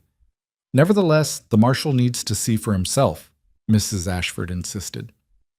There have been concerns raised about the suitability of this arrangement, particularly given the number of minors involved. The marshal, a weathered man in his 50s, looked uncomfortable with his assignment. Mr. Cole, I don't want any trouble. I just need to verify that the children are being properly cared for. If you'll allow me to speak with them and inspect the premises, inspect whatever you want, Ethan interrupted. Talk to whomever you want. We've got nothing to hide. What followed was the most thorough examination Eliza had ever endured. The marshal walked through the house, noting the sleeping arrangements, the food stores, the general cleanliness. He spoke to each child individually, asking about their treatment, their education, their daily life. He examined their clothes, their health, even their hands to see if they bore signs of abuse or neglect. Throughout it all, Mrs. Ashford hovered disapprovingly, clearly expecting to find evidence of mistreatment, but there was none to find. The children were healthy, well-fed, and obviously happy. The house was clean and orderly. The property was well-maintained. When the marshal finished his inspection, even Mrs. Ashford's pursed lips couldn't hide the fact that she'd found no ammunition for her crusade. Well, Marshal, she demanded, surely you can see that this situation is irregular. All these children living in such close quarters. What I see, the marshal interrupted, his tone firm, is a family. A large family, certainly, but a functional one. The children are cared for, educated according to their abilities, and clearly loved. Mr. and Mrs. Cole are legally married, making this arrangement entirely proper. I see no grounds for intervention. But, Mrs. Ashford, the marshal said, turning to face her directly, I understand your concerns and I appreciate your dedication to children's welfare. But sometimes the best place for children is exactly where they are. These children have a home, 2 parents who provide for them, and each other for support. That's more than many children have. I suggest we leave this family in peace. Mrs. Ashford sputtered with indignation, but the marshal was already mounting his horse. He tipped his hat to Eliza and Ethan. You folks have a good day, and congratulations on the new baby. As they rode away, Eliza felt Ethan's arm come around her shoulders, solid and reassuring. The children emerged from the barn, their faces anxious. And when they saw their parents still standing together, relief washed over them. "Are they gone?" Matthew called out. "They're gone," Ethan confirmed. For good, I think. That night, after the children were asleep and Hope was settled in her cradle beside their bed, Eliza and Ethan lay in the darkness talking quietly. "Do you think she'll come back?" Eliza asked. "No," Ethan said confidently. "The marshal made his ruling. She'd look foolish trying to overturn it without new evidence, and there won't be any new evidence because we're doing right by these children." "Our children," Eliza corrected softly. "Our children," Ethan agreed. "Every one of them." Summer arrived with abundant rain and moderate temperatures, perfect growing weather. The crops thrived, and by harvest time it was clear they'd have more than enough to get through the winter with plenty to spare. Ethan allowed himself to hope that maybe, finally, they'd turned a corner from mere survival to something approaching prosperity. True to his word, he began working on expanding the house. Matthew and John helped, along with 2 neighboring homesteaders who'd proven themselves friendly despite the general social ostracism the Coles faced. The addition would include a proper bedroom for Eliza and Ethan, a larger space for the girls, and a loft area for the boys that would give them more room to grow. Watching the house take shape, Eliza felt a profound sense of satisfaction. This was more than just adding square footage. This was a statement of permanence, a declaration that they were here to stay, that this family was real and lasting. One afternoon in late August, as the framework of the addition went up, a wagon approached from the direction of Silver Creek. Eliza tensed automatically, but relaxed when she recognized the driver, Mr. Peters, who ran the general store. He climbed down from the wagon with a friendly smile. "Mrs. Cole." "Mr. Cole. Thought I'd stop by on my way back from deliveries." "Mr. Peters," Ethan greeted him warily. "What can we do for you?" "Actually, I came to ask what you might do for me," Mr. Peters said. "I've been hearing about the produce from your garden. Best in the territory, people say. I was wondering if you might have extra to sell. I've got customers asking for fresh vegetables, and I'd pay fair prices." Eliza and Ethan exchanged glances. This was the first time anyone from town had approached them with a business proposition, the first acknowledgement that they might have something valuable to offer beyond scandal and gossip. "We might have some extra," Eliza said carefully. "Rebecca and I have been preserving everything we can, but there's probably surplus we could sell." "Excellent," Mr. Peters beamed. "And I heard your older boys are handy with woodworking. I don't suppose they'd be interested in making some items for the store. Simple things, spoons, bowls, that sort of thing. There's always demand for well-made goods." "We could do that," Matthew said eagerly, stepping forward. "Mr. Cole's been teaching us." What started as a simple business arrangement grew into something more. Mr. Peters proved to be a fair dealer, and word spread about the quality of the Coles' produce and handcrafted items. Other merchants began approaching them. Slowly, grudgingly, the community began to accept that the Cole family wasn't going anywhere, and that they might as well do business with them. It wasn't friendship exactly. Most people still kept their distance, still whispered about the widow who'd trapped the bachelor into taking on her massive brood. But it was a form of acceptance, a recognition that the Coles had earned their place through hard work and determination.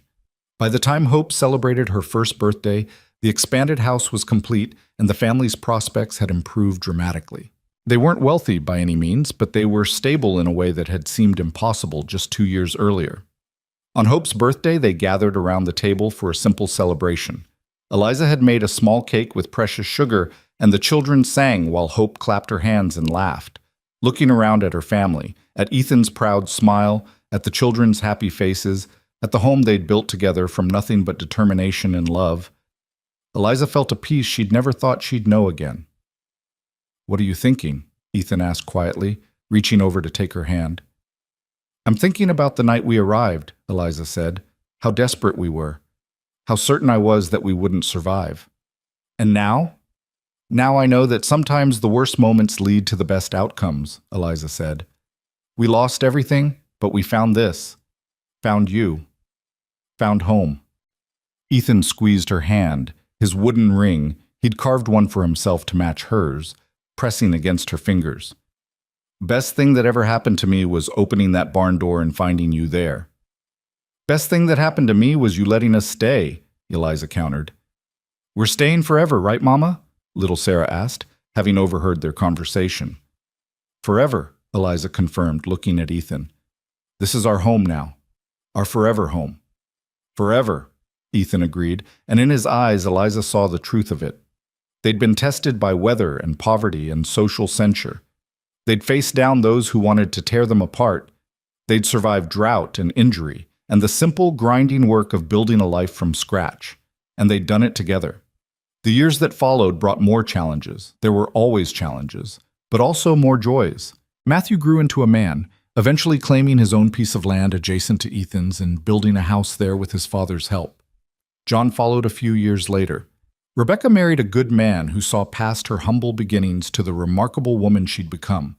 The other children grew and thrived, each finding their own path while remaining connected to the family that had saved them.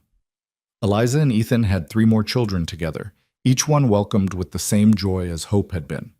The house expanded again to accommodate everyone, growing organically to fit the family it sheltered. People sometimes asked Ethan if he ever regretted opening his barn that night, letting in a widow and her 11 children who'd upended his entire life. His answer was always the same. Regret? He'd say, looking genuinely confused by the question. Why would I regret finding my family? Because that's what they were. Not a burden accepted out of obligation or guilt, not charity given to the desperate, not a practical arrangement born of mutual need, though it had started that way. They were family, chosen deliberately, built intentionally, sustained through love and work, and unwavering commitment to each other. Eliza Moore had been driven from town as a burden, chased away with her children like animals. She'd arrived at Ethan Cole's barn with nothing but desperation and fear, but she'd found something there in the hay, something she hadn't expected. She'd found a man willing to see past numbers and inconvenience to the people underneath. She'd found someone willing to claim her family as his own, to stand against judgment and criticism, to build a life based not on what society expected, but on what his heart demanded. She'd found home, and in the end, that was everything that mattered, not the size of the house, or the abundance of the harvest, or the approval of neighbors. Just the simple, profound truth that they belonged to each other, and that belonging was enough. It was more than enough. It was everything.